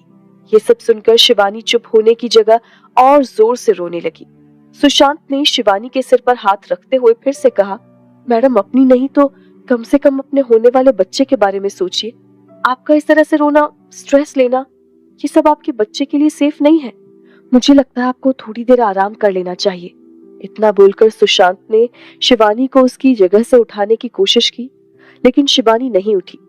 उसने रोते हुए कह दिया, मुझे कहीं नहीं जाना है, मैं इस वक्त बस अपनी माँ के पास रहना चाहती हूँ। सुशांत शिवानी की बात सुनकर मजबूरन वहीं खड़ा हो गया। कुछ देर चुप रहने के बाद सुशांत से जब शिवानी की यह हालत देखी नहीं गई, तब उसने विक्रम से कहा, सर, पहले शिवानी मैडम कोई जिद पकड़ लेती थी तो उनको मनाने का काम आप ही करते थे और वो आपकी बात तुरंत मान लेती थी। मैं आपसे गुजारिश करता हूँ, इस वक्त शिवानी मैडम को आपकी जरूरत है, प्लीज एक बार आप उन्हें समझाने की कोशिश कीजिए। सुशांत की बात सुनकर भी विक्रम अपनी जगह से नहीं हिला तो सुशांत ने विक्रम से कहा, माफ कीजिएगा सर, पर लगता है इस मुश्किल समय में भी आप सिर्फ अपनी पत्नी के बारे में सोच रहे हैं, तभी आपको शिवानी मैडम के दुख से कोई फर्क नहीं पड़ रहा है शायद। सुशांत की बात सुनकर विक्रम ने कहा, देविका आंटी के जाने से यहाँ हर कोई दुखी है, सबने अपना एक रिश्ता खोया है। मैं समझ सकता हूँ कि शिवानी का दुख बहुत बड़ा है, लेकिन उसे यहाँ बाकी लोग भी समझा सकते हैं। विक्रम के इस बदले हुए रूप को देखकर सुशांत तो हैरान था ही, आरूही को भी हैरानी हो रही थी कि विक्रम इस वक्त भी उसके साथ किए एक वादे को निभाने के लिए शिवानी से दूरी बनाए रखने की कोशिश कर रहा था। लेकिन आरूही भी समझ रही थी कि इस वक्त शिवानी को संभालना जरूरी है, इसलिए उसने विक्रम के पास जाकर धीमी आवाज में उससे कहा, आपको इस वक्त शिवानी की हालत को समझना चाहिए। अगर वो इस तरह से रोती रही तो ये उसके लिए अच्छा नहीं है, एक बार उसे समझाने की कोशिश कीजिए। आरूही की बात मानकर विक्रम शिवानी के पास गया और उसके कंधे पर हाथ रखते हुए बोला, शिवानी, देविका आंटी इस दुनिया से जरूर गई हैं, लेकिन अगर वो कहीं से भी तुम्हें देख रही होंगी तो तुम्हें इसे रोता देखकर उन्हें बिल्कुल अच्छा नहीं लगेगा, इसलिए संभालो खुद को और रोना बंद करो। विक्रम की बात शिवानी को सही लगी और ये बातें विक्रम बोल रहा था, इसलिए उसकी बात सुनते ही शिवानी ने रोना बंद कर दिया। वो विक्रम की तरफ देखती हुई बोली, इस एक ही लाइफ में मुझे और कितने लोगों को खोना पड़ेगा विक्रम। पहले मेरा भाई चला गया, फिर मेरी माँ की दिमागी हालत खराब हो गई, सूर्यकांत अंकल चले गए और पापा ने तो मुझे जीते जी उस प्रियांश के साथ शादी करवाकर मार ही दिया। उनके दिल में तो मेरे लिए प्यार बचा ही नहीं, बीमार ही सही एक माँ थी, अब वो भी चली गई। मैं इस दुनिया में अब बिल्कुल अकेली हो गई हूँ। मैंने ऐसी क्या गलती की थी जिसकी वजह से मुझे इतनी बड़ी सजा दे रहे हैं। विक्रम के दिल में शिवानी के लिए अब कोई फीलिंग्स बाकी नहीं थी, लेकिन उसके लिए हमदर्दी तो अभी भी थी। उसके परिवार के साथ जो कुछ भी हुआ उसके लिए वो सालों से खुद को जिम्मेदार मानता आया था, इसलिए अपनी जिम्मेदारी को पूरा करने के लिए वो शिवानी को समझाते हुए बोला, जो होना होता है वो किसी भी हालत में होकर ही रहता है, उसे चाहकर भी कोई नहीं बदल सकता, इसलिए खुद को संभालो। इतना कहने के बाद विक्रम ने कुछ सोचा, फिर आगे कहा, एक काम करते हैं, तुम थोड़ी देर के लिए मेरे साथ बाहर चलो। कुछ देर खुली हवा में सांस लोगी तो तुम्हें अच्छा महसूस होगा। विक्रम की बात मानते हुए शिवानी उसके साथ जाने के लिए उठ खड़ी हो गई। बाहर जाने से पहले विक्रम ने मुड़कर आरोही की तरफ देखा तो आरोही ने भी इशारे में शिवानी को बाहर ले जाने की बात कही। उन दोनों को जाते देखकर आरोही ने अपने मन में सोचा, सच में विक्रम ही शिवानी को समझा सकते हैं। मैं जानती हूँ इस वक्त शिवानी के साथ साथ विक्रम भी बहुत दुखी है। आज तक शिवानी ने जो कुछ भी खोया था उसकी वजह वो खुद को मानते आए हैं और अब एक और दुख उनके हिस्से में जुड़ गया है। जहां तक मैं विक्रम को जानती हूँ, अब वो देविका आंटी की मौत के लिए भी खुद को ही जिम्मेदार समझेंगे। आरोही अपने मन में ये सब सोचते हुए विक्रम और शिवानी की तरफ देख रही थी। विक्रम शिवानी के साथ कमरे से ही निकल रहा था, तभी एक आवाज गूंज उठी, विक्रम, छोड़ मेरी बेटी को। विक्रम ने देखा तो दरवाजे पर अरविंद खड़ा था। क्या मातम वाले दिन भी अरविंद कोई तमाशा करने वाला है? क्या देविका की मौत फिर एक बार विक्रम को शिवानी के करीब ला देगी? जानने के लिए सुनिए इस कहानी का अगला एपिसोड सिर्फ पॉकेट एफएम ऐप पर। कुछ ही देर में चरण, सुशांत, विक्रम और आरोही शिवानी को हॉस्पिटल ले गए थे। इमरजेंसी वार्ड के बाहर सभी डॉक्टर्स के जवाब का वेट कर रहे थे। सब बहुत परेशान थे। वैसे ही आज इतना कुछ हो चुका था। ऐसे में शिवानी की ऐसी हालत सबको चिंता में डाल रही थी। कुछ ही देर बाद एक डॉक्टर इमरजेंसी वार्ड से बाहर आया। सुशांत भागकर डॉक्टर के पास गया और घबराते हुए उससे पूछा, क्या हुआ डॉक्टर, सब ठीक है ना? शिवानी मैडम की हालत कैसी है अब? सुशांत बेशक डॉक्टर से सवाल कर रहा था, लेकिन इस वक्त शिवानी कैसी है इस बात को पता करना सबके लिए जरूरी था। इसलिए सब डॉक्टर की तरफ ही देख रहे थे। उसकी बात का जवाब देते हुए डॉक्टर ने कहा, उन्हें जो सिर पर चोट लगी है वो काफी सीरियस है, लेकिन फिलहाल उनकी जान पर कोई खतरा नहीं है। डॉक्टर्स के आखिरी कुछ लफ्ज से सबकी जान में जान आई। तभी डॉक्टर ने आगे कहा, उनकी जान तो नहीं जाएगी, लेकिन ऐसे केसेस में पेशेंट का होश में आना मुश्किल होता है। हो सकता है कि वो कोमा में चली जाए या फिर उन्हें जब होश आए तो उन्हें पहले का कुछ याद ना हो। ऐसा भी हो सकता है कि उनकी दिमागी हालत खराब हो जाए। पेशेंट की अब तक की रिपोर्ट देखने के बाद मुझे जो पॉसिबिलिटीज लग रही थी मैंने आपको बता दी। बाकी let's hope for the best. वहां खड़े सभी लोग कुछ पल के लिए सदमे में चले गए। सुशांत डॉक्टर की बात सुनकर पूरी तरह से टूट चुका था। सुशांत शिवानी को अपनी बेटी की तरह मानता था, इसलिए उसने जब डॉक्टर की बात सुनी तो उससे ये बर्दाश्त नहीं हुई। आरोही खुद एक डॉक्टर थी, इसलिए डॉक्टर की बोली गई सारी बात उसे समझ आ गई थी और वो ये भी अच्छे से समझ रही थी कि शिवानी की जान बेशक बच गई हो, लेकिन उसके होश में आने के चांसेस ना के बराबर हैं। डॉक्टर ने फिर से कहा, एक और बात, शिवानी की कुछ रिपोर्ट्स देखने के बाद हमें पता चला कि वो प्रेग्नेंट है, इसलिए मैंने गायनेकोलॉजिस्ट से उसका टेस्ट करवाया है। उसका बच्चा अभी तक तो बिल्कुल ठीक है, लेकिन शिवानी अगर होश में नहीं आती तो ऐसे में बच्चे का बचना भी मुश्किल होगा। अगर अगले 3 दिनों में शिवानी को होश नहीं आया तो हमें ऑपरेशन करके उनका अबॉर्शन करना पड़ेगा। इतना बोलने के बाद डॉक्टर वहां से चला गया। आरोही डॉक्टर की बात सुनकर अपने मन में सोच रही थी, कहने के लिए बस शिवानी की जान बची है, लेकिन ऐसी एक भी बात डॉक्टर ने नहीं बोली जिससे उसे जिंदा रहने के लिए कोई उम्मीद मिल पाए। अपने मन में ये सोचते हुए आरोही की नजर जब विक्रम पर पड़ी तो उसने देखा कि वो अभी चुपचाप वहीं खड़ा था। जब से शिवानी ने सुसाइड कमिट करने की कोशिश की थी तब से अभी तक विक्रम के मुंह से एक शब्द नहीं निकला था।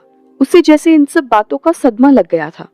उसकी ऐसी हालत देखकर आरोही को भी बहुत बुरा लग रहा था। इस वक्त विक्रम के दिल पर क्या गुजर रही होगी इस बात को वो भी अच्छे से समझ रही थी। इसलिए अपने पुराने सारे गिले शिकवे भूलकर आरोही इस वक्त सिर्फ विक्रम की हिम्मत बढ़ाने के लिए उसके साथ खड़ी रहना चाहती थी। इस मुश्किल घड़ी में उसका दुख बांटना चाहती थी। आरोही विक्रम के साथ खड़ी थी, तभी उसने देखा कि शिवानी को इमरजेंसी वार्ड से नॉर्मल वार्ड में शिफ्ट किया जा रहा है। विक्रम अभी भी अपनी जगह से हिला नहीं था।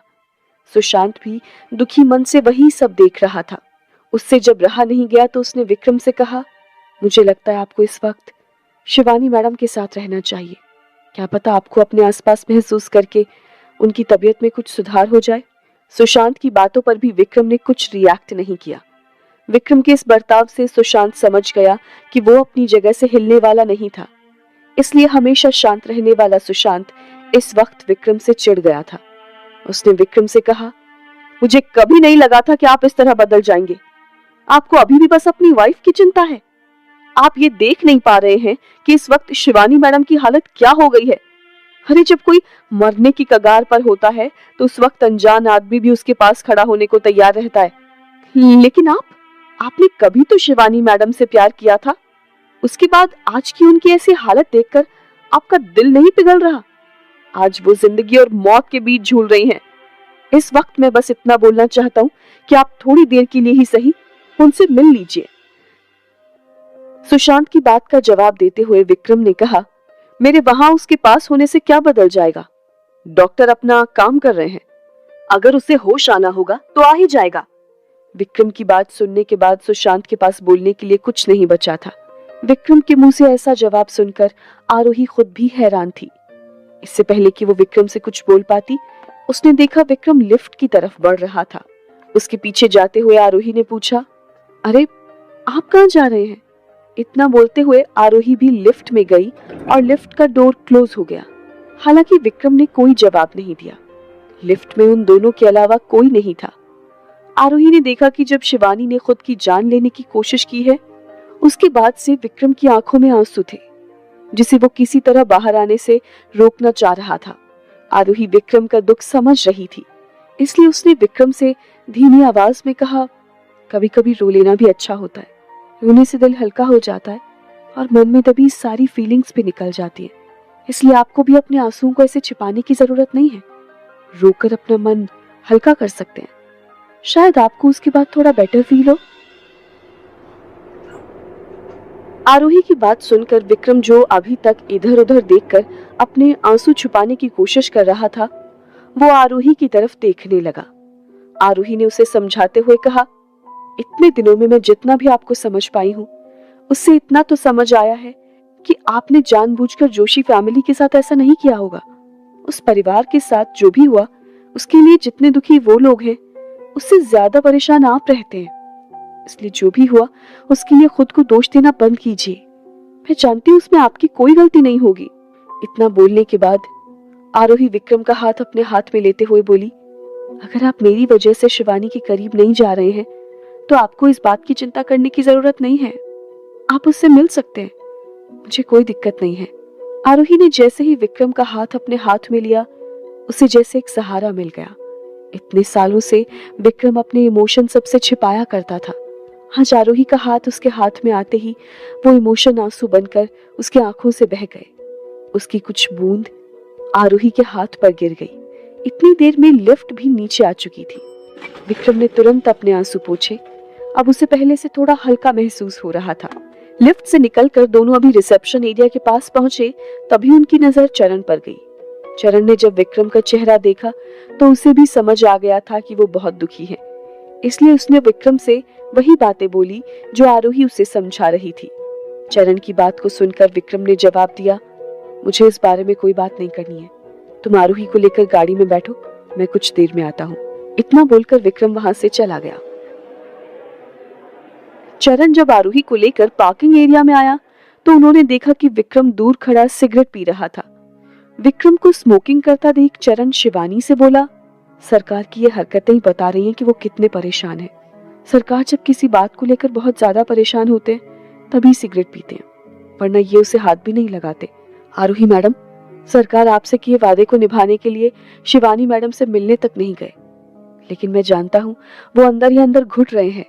इन बातों से आपको इतना तो समझ लेना चाहिए कि सरकार के लिए सबसे ज्यादा जरूरी आप ही हैं। इस वक्त वो बहुत अकेला महसूस कर रहे हैं। आपको उनका साथ देना चाहिए, जिससे उनकी परेशानी थोड़ी कम हो जाए। चरण की बात सुनने के बाद आरोही ने अपने मन में कहा, विक्रम मेरी वजह से इतनी तकलीफ में है। आज से मैं उन्हें कुछ भी ऐसा नहीं बोलूंगी जिसका उन्हें बुरा लगे या वो किसी तरह की धर्म संकट में पड़े। ये सब अपने मन में सोचते हुए आरोही की नजर जब चरण पर गई तो उसे उसकी आंखों में उदासी दिखी। इसी के साथ उसे याद आया कि चरण ने उसे बताया था कि वो देविका से प्यार करता था। इस बात के याद आते ही आरोही ने उससे पूछा, आप भी तो बहुत दुखी होंगे ना आज। आपने मुझे बताया था कि जिंदगी भर आप जिस औरत से प्यार करते रहे वो देविका आंटी थी, और आज वो इस दुनिया से चली गई है। इस बात का आपको भी बहुत दुख होगा। आरोही के सवाल ने चरण को एक झटके में उसका पूरा अतीत याद दिला दिया। उसने एक गहरी सांस लेते हुए आरोही से कहा, अलग तो हम कब के हो चुके थे, और अरविंद ठीक कह रहा था। देविका की जान तो उसके बेटे के जाने के बाद ही चली गई थी, अभी तो उसका शरीर गया है। सच बोलूं मैडम, तो जिस हालत में वो थी और रोज जिस दुख से गुजर रही थी, ऐसी हालत में उसका इस दुनिया से चले जाना ही अच्छा था। उसकी मौत ने तो उसे उसके कष्टों से आजादी दी है, और उसकी इस आजादी पर मैं भला कैसे दुखी हो सकता हूँ। चरण की बात सुनकर आरोही का दिल भर गया। उसने चरण से पूछा, आप उनसे इतना प्यार करते थे कि उनके चले जाने पर भी आप अपने नहीं उनके बारे में सोच रहे हैं? क्या देविका आंटी भी आपसे प्यार करती थी? गाड़ी में बैठा चरण खिड़की से बाहर देखता हुआ आरोही को अपनी बीती हुई कहानी का हिस्सा बताते हुए बोला, देविका भी मुझसे प्यार करती थी, लेकिन मैंने अपने दिल की बात कभी उससे कही नहीं। जब उसकी शादी अरविंद से होने वाली थी, उससे एक दिन पहले वो मेरे पास आई थी अपने दिल की बात बताने। मैं देविका से प्यार जरूर करता था, लेकिन उस वक्त मैं आपके पापा के लिए काम करता था। अपने प्यार के लिए मैं उनके रूल्स नहीं तोड़ सकता था, इसलिए। इतना बोलकर चरण एक पल के लिए रुका और फिर बोला, मैंने देविका से कहा कि वो अरविंद से शादी कर ले। कुछ सालों बाद उसके बेटे के मरने के बाद जब उसकी ये हालत हुई और अरविंद जिस हिसाब से नशे में उसके साथ बर्ताव करता था, वो सब देखने के बाद मैं हर दिन उसके ठीक होने का इंतजार कर रहा था ताकि उससे अपने दिल की बात बोल सकूं, लेकिन किस्मत ने मुझे वो मौका दिया ही नहीं। चरण की कहानी सुनकर आरोही को बहुत बुरा लग रहा था। वो अपने मन में सोच रही थी, दुनिया में चरण जैसे कई लोग हैं जो अपने प्यार को पाने के इंतजार में अपनी जिंदगी गुजार देते हैं, लेकिन उन्हें उनका प्यार नहीं मिलता। मेरे खुद के माँ पापा आज तक इस इंतजार में हैं। एक मैं हूँ जो विक्रम को बार बार ठुकरा रही हूँ। वो हमारी शादी को ठीक करने की इतनी कोशिश कर रहे हैं और मैं इस बात को समझ नहीं पा रही हूँ। कहीं ऐसा ना हो कि मुझे भी आगे चलकर चरण की तरह पछताना पड़े। क्या शिवानी की हालत में कोई सुधार होगा या वो हमेशा कोमा में रहेगी? विक्रम को इस गिल्ट से बाहर निकालने में आरोही उसकी कोई मदद कर पाएगी? जानने के लिए सुनिए इस कहानी का अगला एपिसोड सिर्फ पॉकेट एफएम ऐप पर।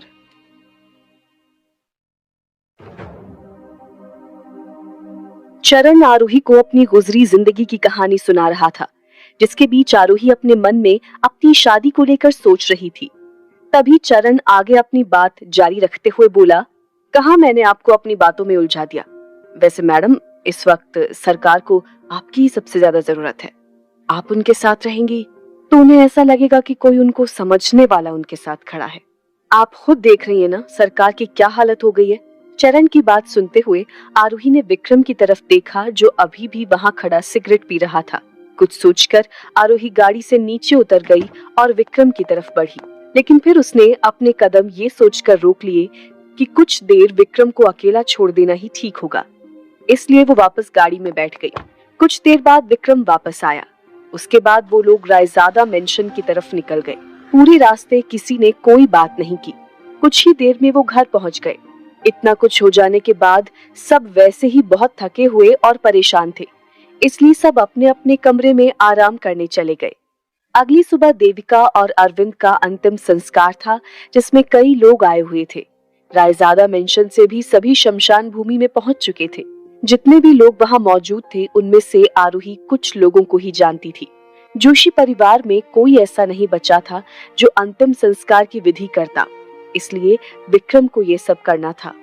चरण उसकी मदद कर रहा था। आरोही भी वहां दुखी मन से खड़ी थी। तभी इंद्राणी उसके पास आकर बोली, आरोही, तुम अभी प्रेग्नेंट हो और ऐसी हालत में इस तरह की चीजों से थोड़ा दूर रहना चाहिए। इसका आने वाले बच्चे पर भी बुरा असर हो सकता है, इसलिए तुम यहाँ से थोड़ी दूर ही रहने की कोशिश करो और अपनी माँ को भी अपने साथ ही रखो। पता नहीं ये सब देखकर उनके मन पर क्या असर पड़ेगा। आरोही को इंद्राणी की बात सही लगी, इसलिए वो लता को लेकर वहां से निकल गई। तभी लता ने आरोही से कहा, उसे वॉशरूम जाना है। आरोही लता को लेकर वॉशरूम की तरफ चली गई। प्रेगनेंसी की वजह से आरोही स्मेल्स को लेकर थोड़ी सेंसिटिव हो गई थी, इसलिए पब्लिक टॉयलेट के पास जाते ही उसे वो महक बर्दाश्त नहीं हो रही थी। जब लता बाथरूम के अंदर चली गई तो आरोही वहां से थोड़ी दूरी पर जाकर खड़ी हो गई ताकि उसकी नाक तक वो स्मेल ना पहुंच सके। मेरी बिल्ली का ध्यान रख रही हो ना? अचानक आरोही को अरुण की आवाज सुनाई दी। इस मौके पर अरुण का वहां होना और उससे इस तरह का सवाल करना आरोही को हैरान कर रहा था। उसने अरुण को टोका, आपको पता है ना, मैं यहाँ किसी के अंतिम संस्कार में आई हुई हूँ और आप मुझे अपनी बिल्ली के बारे में सवाल कर रहे हैं। वैसे आप यहाँ क्या कर रहे हैं?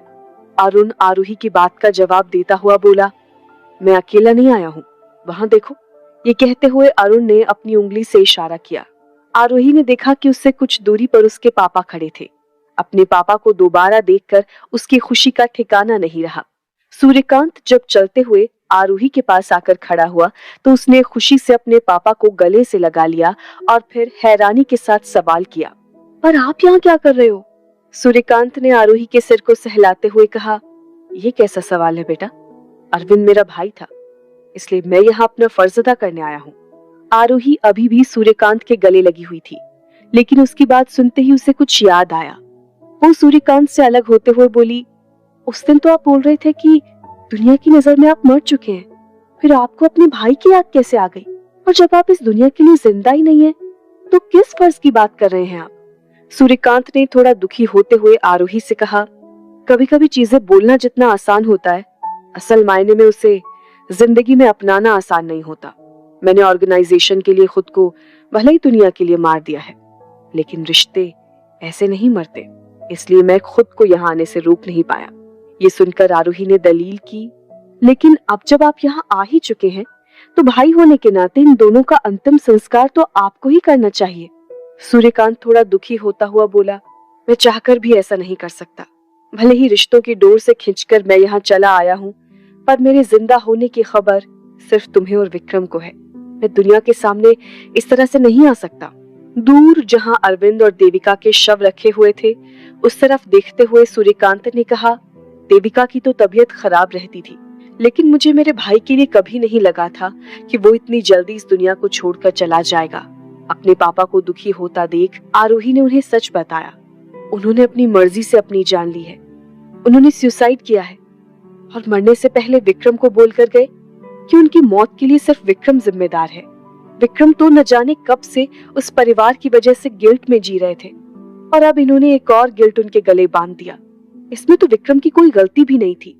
आरोही आगे कुछ बोले उसके पहले सूर्यकांत ने उसे रोकते हुए कहा, देखो बेटा, मैं जानता हूँ कि तुम अरविंद और उसके परिवार को पसंद नहीं करती, लेकिन पूरी बात जाने बिना कभी भी किसी नतीजे पर नहीं पहुंचना चाहिए।